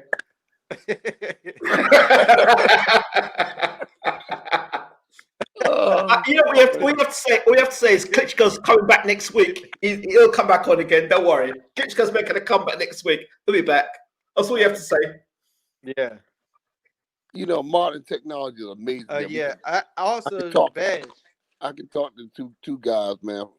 One way over in London, the other one way up in Pittsburgh, and I'm down here in New York, and I'm just listening to y'all talk, man. Y'all just talking. Y'all messing the airways up. So, what did you, Steve? What are your thoughts on the current situation in boxing in terms of A side and B side? What are your thoughts about it? And do you think that's a good thing for boxing, or do you think that's hurting the sport of boxing? I feel like that is actually in any sport. There's an A and a B side. There's one team or person that people think is better anyway. But it's the way that the fighters treat it. That's the thing and talked about. Like they need to when you watch a football game, whether it's soccer or American football, that team could be 0-16. Guess what? The commentators are still talking about, oh yeah, they're going to get this draft pick, they're going to get that. They're still making them seem better than they actually might think they are. You know what I mean? But like you have to talk up your product, which is the fighters. whether he's the A side or the B side, you know, or otherwise people are going to turn the channel. Like, why That's the are one they thing. going to watch it if you're sitting there talking about it? You're talking bad about it. You're on it. The UFC do that brilliantly. One guy could get pummeled, absolutely smashed to bits, but I say, oh, he's a good fighter. He'll be back. He'll come back. He's a good fighter. Us, when a guy's getting beat up, this is the end of the road, the end of his career. Don't know where he goes from here. Last chance saloon. Yeah. The UFC guys get beat have 25 losses. It's like, yeah, he's still a great fighter. He's still a legend. I'm like, but this guy's got a record of 25 losses. Oh, he's still a great fighter. He gets in there with the best. He just got beaten black and blue last 3 fights, knocked out 3 fights in a row.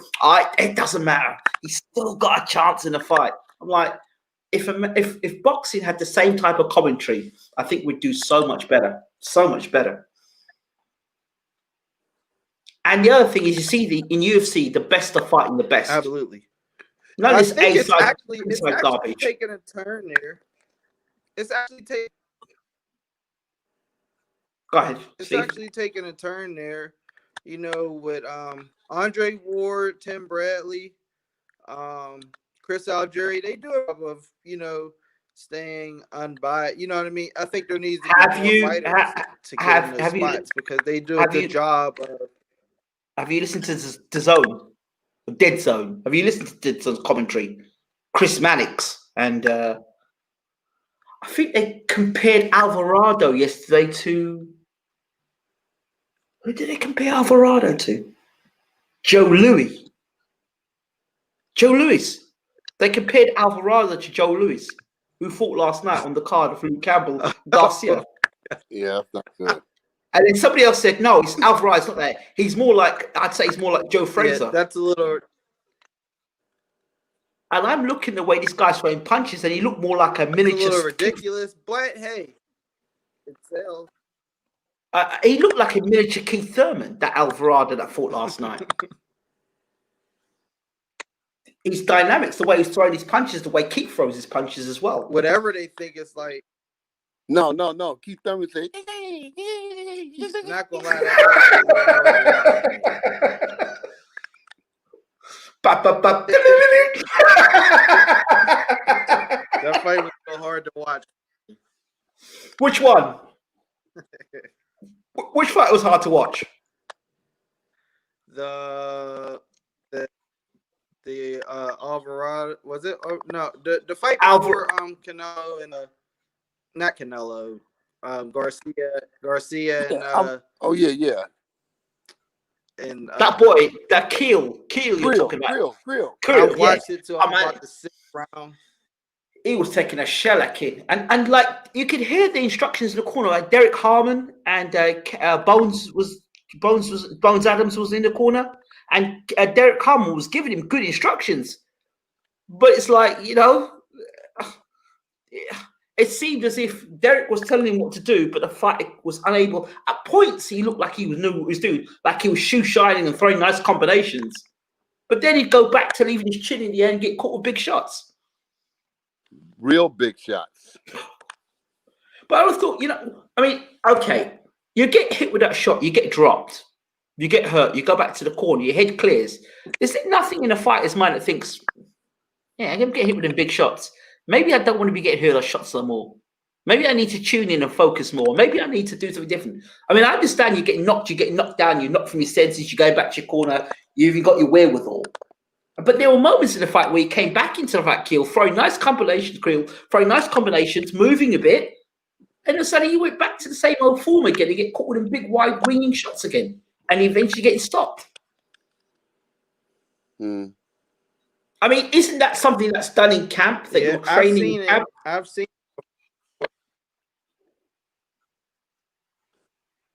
But I've seen it where the trainer is yelling at the fighter because the fighter listens for about 10 seconds, and then once it's successful, then he goes and does what he wants to do, which eventually gets him in trouble. But isn't that something you'd see in camp anyway? Leading up to the fight, those attributes or those characteristics you'd see before the fight. I mean, in those tough sparring sessions. That's what makes it boxing. because one individual is able to control their emotions, their senses, their reflex, their overall abilities. One person is able to control it all the way to the finish line, and the others might get hit. They might get knocked down the same way that Garcia got knocked down, last night by Campbell. But when he got up, he showed resilience. He showed composure. He showed professionalism. Yeah, but I suspect, Uncle, that wasn't the first time Garcia's ever touched a deck before. It seemed to be he'd been knocked down several times before, so he knew what to do. Exactly. That's why he showed such poise. I'm sure that he's tasted the deck on a few occasions in the amateur ranks, But I was really, really respectful of how he maintained his composure. He never lost his composure. He never lost his focus, and he came right back out and went back to work behind his jab. He was landing overhand shots, So he didn't seem phased by what had happened, even though he might have been hurt. He didn't show it, and that's professionalism. That's character building to me. Yeah, but in the hard sparring, in those hard sparring sessions, surely characteristics like that, not fighting, not listening to trade, aren't those things ironed out in hard sparring sessions? Or not? I mean, a hard sparring session, in many cases, are like a fight. Yeah, that's what I'm saying. So I'm thinking those are the times where you would definitely learn. I mean, you do your training, you do your technical work, and then you in a hard sparring, you find out whether they were saying so many things leading up to this fight about him being a pretty boy, that he wasn't being able to take it. Well, he took it. He took it last night. Not the Garcia fight. I'm going back to the Creel fight with Alvarado. That fight. What I'm talking about, the hard sparring and the preparation for the fight. Because it seemed to be in the corner. I think the guy Creel looked like he had ran out of gas. It looked like he had ran out of gas. Either he was overwhelmed by the atmosphere, or he was just exhausted. He was exhausted. He was moving up in weight. He didn't have nothing. He didn't have no guns to keep the guy off him. He was moving up in weight. I think, huh? He was moving up in weight, I understand. Yeah, well, listen, he got bombed. If he had some movement where he could box, he would have fared better. But he couldn't box. But there were pockets in that fight where he looked good. He was throwing nice combinations. He was slipping. You could see in the pockets of the fight. You could see he was doing very well. But Alvarado was just looking for a place to land them bombs, and Alvarado was throwing punches from the backyard. Yeah, but there were moments in the fight again where I think 6 or 7 rounds, he was catching Alvarado uppercuts and nice shots, and Alvarado seemed like he was pushing Alvarado back at one point. But then he went back into those was daisies he was throwing. He didn't have no meat on them punches. He didn't have no meat on them because Alvarado just kept going right forward, saying, as soon as I get close to you, I'm going to break your neck. He didn't have no guns. He didn't have no power. If he had footwork, and he was still doing that real smooth boxing, and he with some footwork, maybe he could have pulled it out and went the distance and maybe even won the fight. But he couldn't keep up the stamina part. He couldn't keep off them ropes. He couldn't get out of there. But isn't that something again that you find that in sparring again? I mean, surely they would have brought heavier guys in for the sparring. Yes. They had to know what they was up against. So one of the things I would have put emphasis on in the training camp is that we've got to have immaculate footwork. Off the ropes, keep off the down ropes, set the ring, get off the ropes. Listen, whenever I trained Stevie, but Ben, huh? Let's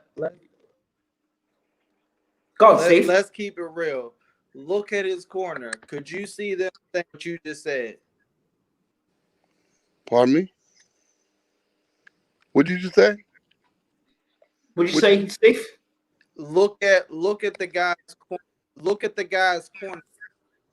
Look at the guy's corner. Could you see them saying, "Oh, we have to have immaculate footwork, this and that"? Could you imagine them even thinking that? I already know the answer. Well, I think what they needed to do is observe the videos of the fights, because one thing, the human nature don't change. So they need to watch Alvarado's fights over and over and over again, whatever was available for them to watch, and then made the game plan. They know he was a comer. They know that he's a comer. He's going to put a lot of foot pressure on him, so they had to have some feet under him. All of the time that I was training Eddie and Stevie, I always trained them. I always had this here thing, and I do it to this day with all the fighters. I always say, listen, go out there and do 45 minutes. 45 minutes. Actually, wait a minute. Hey, man, wait a minute. What is this? Look, I always tell them to go out there and do 45 minutes of shadow boxing. And that shadow boxing includes everything, mainly foot pressure.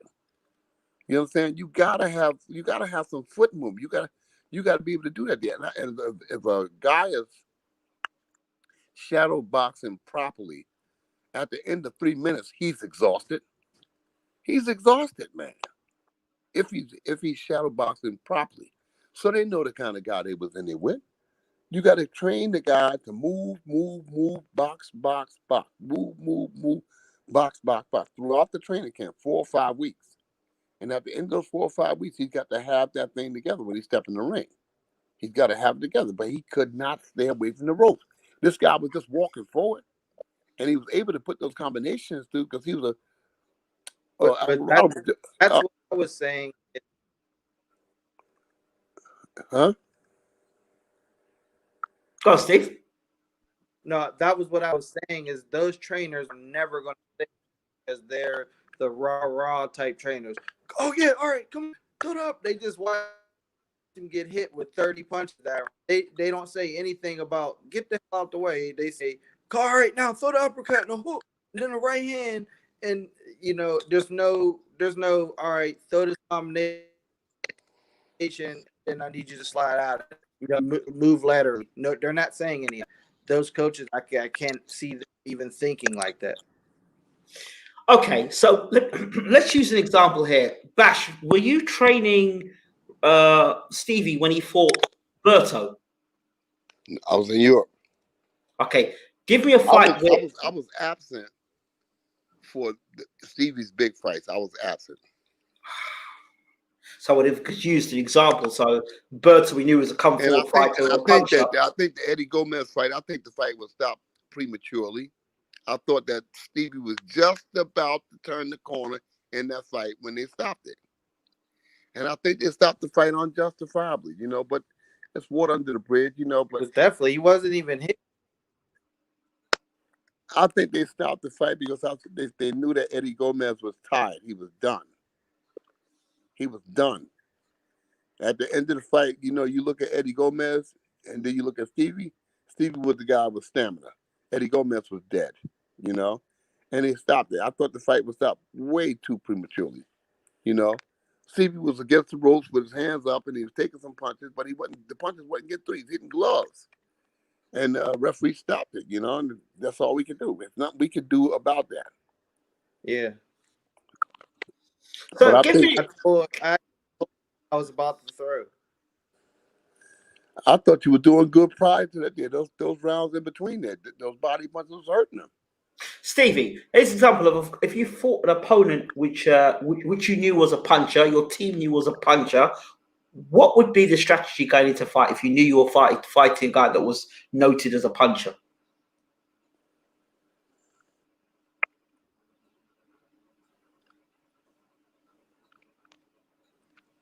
You mean when I fought Berto? Yes, Bert's a good example. That was me. That was me. I had my friend in my corner. Dang. That was all me. Myself. See, Bash would have been able to be there, but I listened to them, my boy and them, because I was going to go Europe to camp with Vladimir. And I think Vladimir would have let Bash come with me for a couple of days, for the fight. But I would have finished. Yeah, I wanted him. I wanted Stevie. I really don't.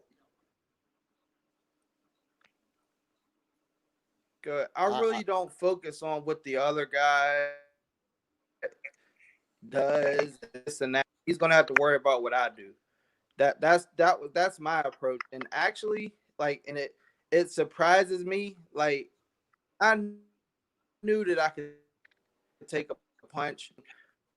Berto never hurt me in that fight, and it was like, he landed some good shots, but like, I was never like worried. Like, I'm never worried. Like, you're gonna have to make me. You have to kill me to make me stop coming and doing what I want to do. Like, I don't care how hard you punch, but I don't feel like he was this puncher that I fought. I actually feel like Collazo hit harder than him. Wow. Keith Thurman knew that Collazo hit hard. That was a fight where I thought that Collazo was well on top of Thurman that night. Hit him with a body shot. Remember? Yeah, he hurt him bad. He hurt him bad with the body shot. That was the first time we knew about Thurman and the body shot. Yeah, he hurt him bad with the body shot. Yeah. Collazo hurt Thurman bad with the body punch. But they didn't want it. And then all of a sudden, Collazo quits on his stool. I'm like, what's all that about? Look, that was a check that was sent around real quickly to Collazo. So I wasn't good. Right, guys. All right. So that I don't know. Like, I can't question. He's the. What'd you say? Go ahead. I'm going. I said I have to go somewhere. I'm going. So this is to be continued. I like talking with you guys, but I have to go somewhere. I have to do some other things now. It's late at night, and this is where I make my moves. All right, hey, Ben. Vez, Joe said, "What's up?" Give him a shout out. Joe, you know. Joe Palatowski.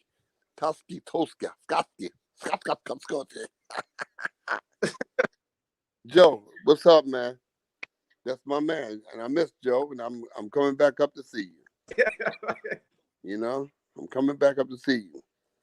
Right. Whenever, whenever. You know I'm coming back, Joe. So, okay. Joe, is Joe in your living room, Stevie? Joe. Stevie. Nah, he's watching. They're okay. the ones that let me know. They're always on top of it. Oh, okay. Cool. All right. Right, yeah, guys. Joe's my man, Stevie, thank you so much for being on the show. We have to do this again. Uncle Bashir, a pleasure as always. If I had most of the guys that I work with. And before we end, Garcia beats 17. I think so too. I think so. Garcia beats Devin Haney. Wow. Yeah, I think he beats him in a decision. Yeah, I do. I think so. Okay, sounds interesting, guys. Thank you so much for being on the show, Steve. Let's do it again very soon. You're always welcome on the show, and Uncle, you know how it goes. So that's my man. Stevie is my man. By the way, Uncle, let me say something, man. Hey, go ahead, Uncle. If most of the guys that I trained, if they paid attention and believed in my strategy as much as Stevie and Eddie have over the years, they showed resilience, they showed patience, and they got out there and they tried to perform what I asked them to perform. Don't change nothing during the fight. That's why you're working with a trainer. Don't change nothing. Trust the trainer.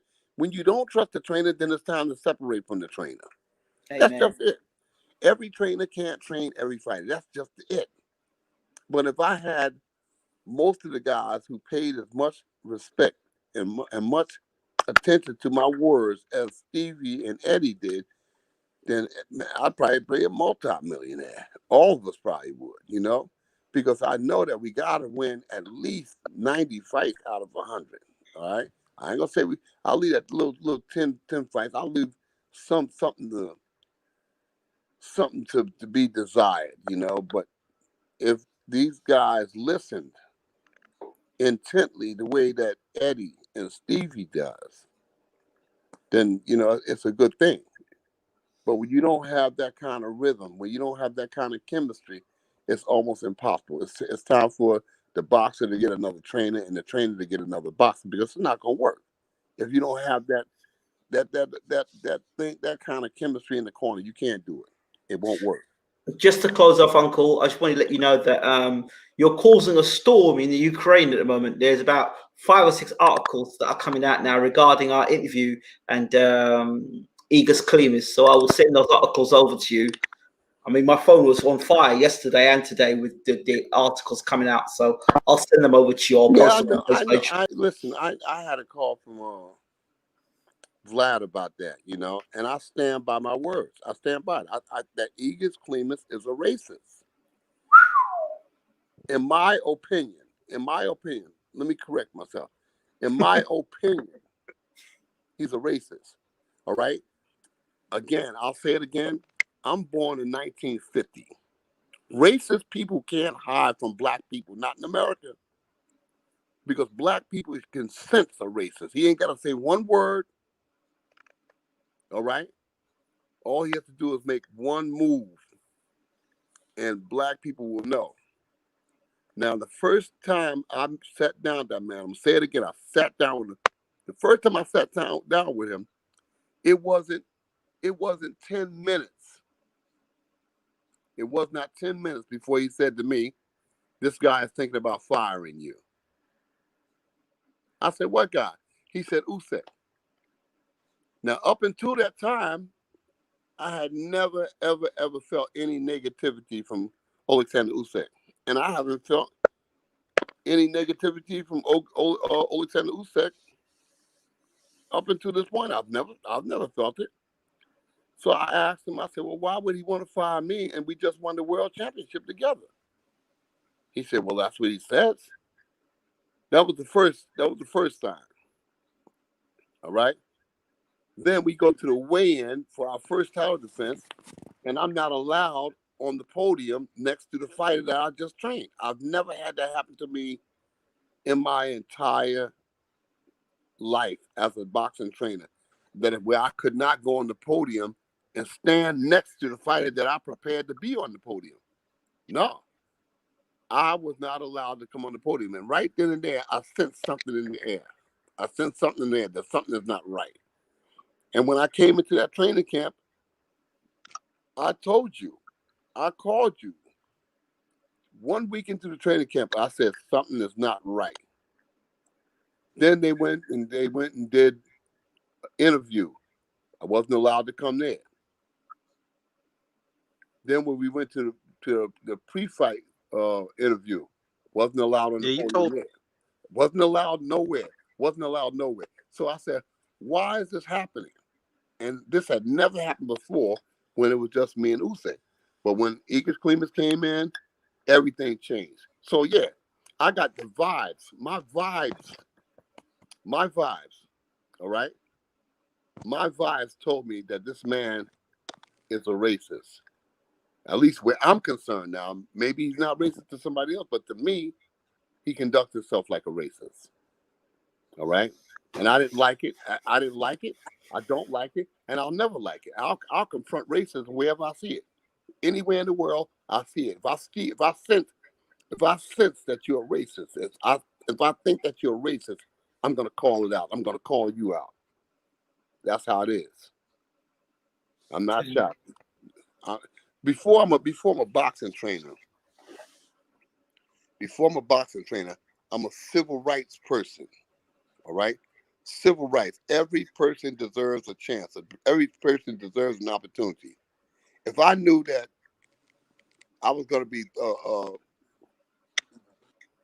relieved of my position, I would have never gone to Ukraine. But I went there thinking that, okay, we're going to establish something together, and then when we get something, all right, we don't need you no more. All right. So I felt like that. I felt like that about Egis Klimas. I still feel like that about Egis Klimas. That underneath he's a racist. You can't fool me. You can't fool me. I'm born in 1951. You can't fool me. You can run, but you can't hide. Racist people can't hide. I know when I'm dealing with racist people. And mind you, my life is full with white friends from every persuasion. Germans, Jewish, Polish, Ukrainian, you name it. I've got dozens of friends that's white. But that person, Egis Klimas, there's something about that guy that tells me that he's a racist. All right, now I could be wrong. I'm a human being, but I doubt it. All right. Okay, Uncle. I'm standing by that. I'm standing by that. You know, so if you racist, don't come around me because I'll pick up on it. I'll pick up on you just like a magnet picks up on steel. I'll pick up on you. You know, I'll pick right up on it. If you're dirty, it's like you say. If you're dirty, I'm gonna pick up on it. You ain't gonna be the high. Thank you very much, Uncle. And I will forward those. I will post those articles on your page, and we'll post them out. You can see them on Facebook. Of course, Steve, you can see it as well. All right, end of the show. But just make sure that everybody else in the world hears my words. I'm not going to back down because you know the thing in boxing, and the thing in boxing is just like most of the people in the world. Nobody wants to confront racism.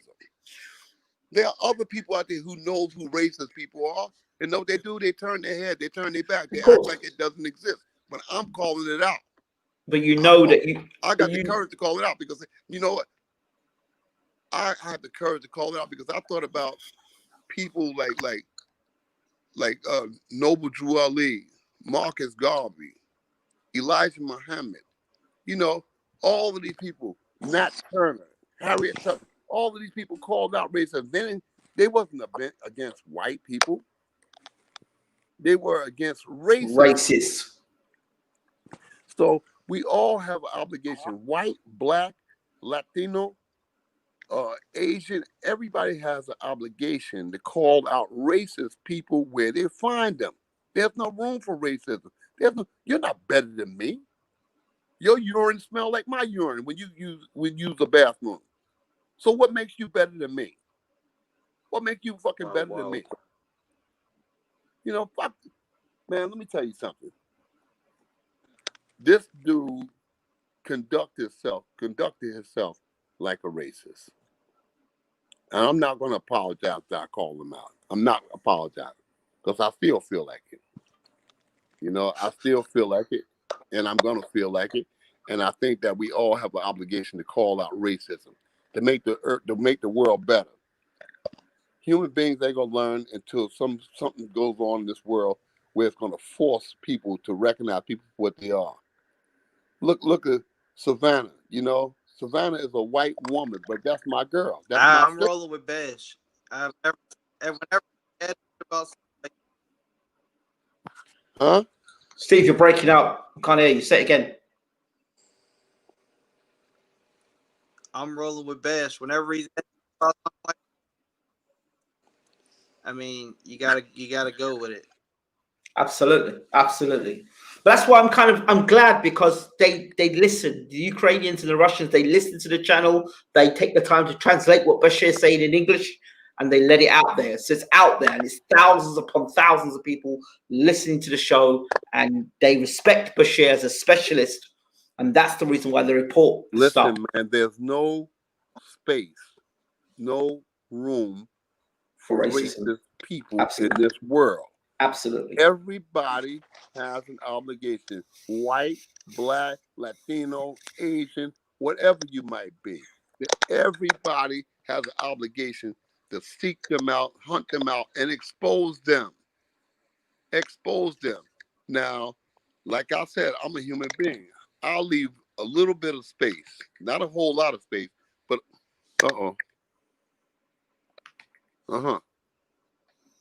all right, leave. You understand? Yeah. He right. He gets it. That's my brother there. He's a good man. Look. Dude, I got some people, man. Oh man. Look at the Klitschko's. The Klitschko's is like family to me, man. These guys have looked out for me above and beyond the call of duty. They always look out for me. They always have. They always will. I have that impression. And if they did, I would be mighty shocked. I would be mighty shocked. So I don't get that from them. And all the people that was in the Klitschko camp was good guys. These are good people.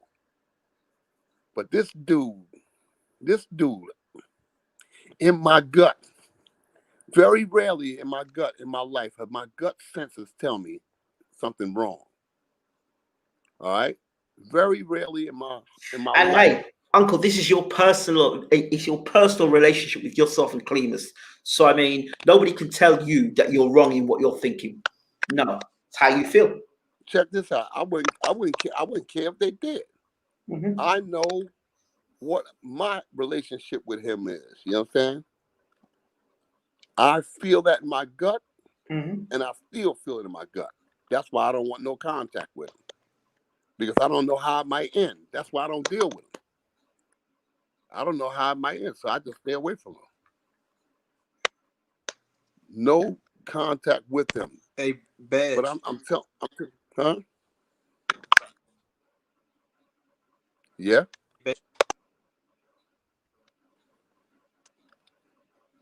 Put some lotion on your head.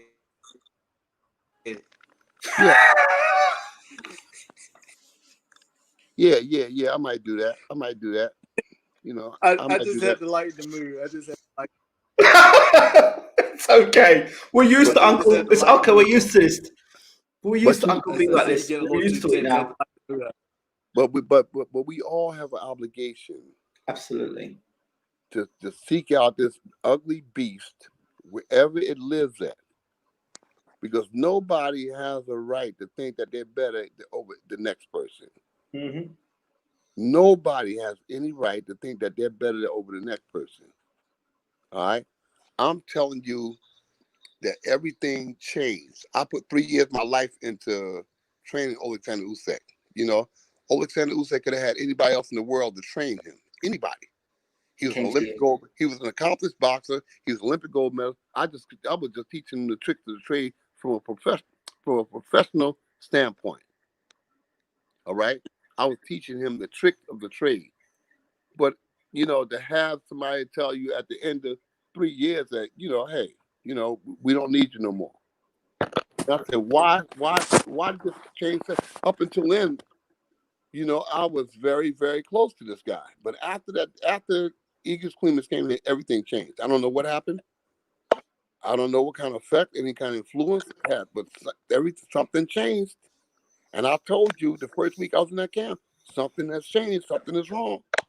I even asked USYK, I asked him, hey, is something wrong? He said, no, nothing's wrong. You know what? This will come out in the wash. It will come out in the wash for sure. I don't believe this is going to stay hidden. And this might be the year it comes out. But it'll come out in the wash for sure. That's in the dark will come out to light for sure. Listen, I'm the same person I've always been. To you, to Steve, and to anybody I meet, black, white, brown, yellow, or whoever the case might be, I'm always the same guy. You don't have to put makeup on. If you're a good person, if you're the same person that you've been when you meet people, you don't have to put no makeup on, because I'm going to be the same person regardless. I stand by my words, all right? I stand by my words, and anybody that confronts me about it, I'll say it again. Okay. Well, the fact that Vlad had to call you about it is interesting. Did he read the article himself? Huh? Did he read the article? Vlad called me up today and said I'm a very famous man. I said, famous for what? If I'm famous for the right thing, I want to be.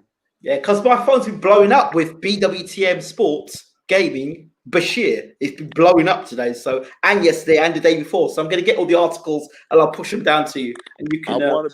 Discuss the articles. Listen, I want to be a symbol of what's right. That's what I want to do. I want to be a symbol of what's right. And if that means calling out racist people wherever I see them at, or what I perceive to be racist, then yeah. I'll be famous for that. The people on the inside and saw the way I was treated in that last camp by Egis Klimas. And then he said something he said something at a press conference. He said that if anybody thinks that they can come in and change OLEKSANDR USYK, well, they better think again. They'll have to go somewhere else. But here's a guy that just came in, and you talking to a guy that had been with him for 3 years. Now, up until that time, we had never had no conflict. All right? I did one title defense. Everything changed. I came in the locker room. Everything had changed. Everything changed from the usual. So I said, okay, all right. But I have made up my mind that I'm going to walk away after this because nobody's going to treat me like this. My mom told me, she said, son, do not stay in a place that you're not wanted. Mm-hmm. That's what my mother told me. Shake the dust off your feet and keep it moving. Yeah, and keep it moving. And that's just what I did.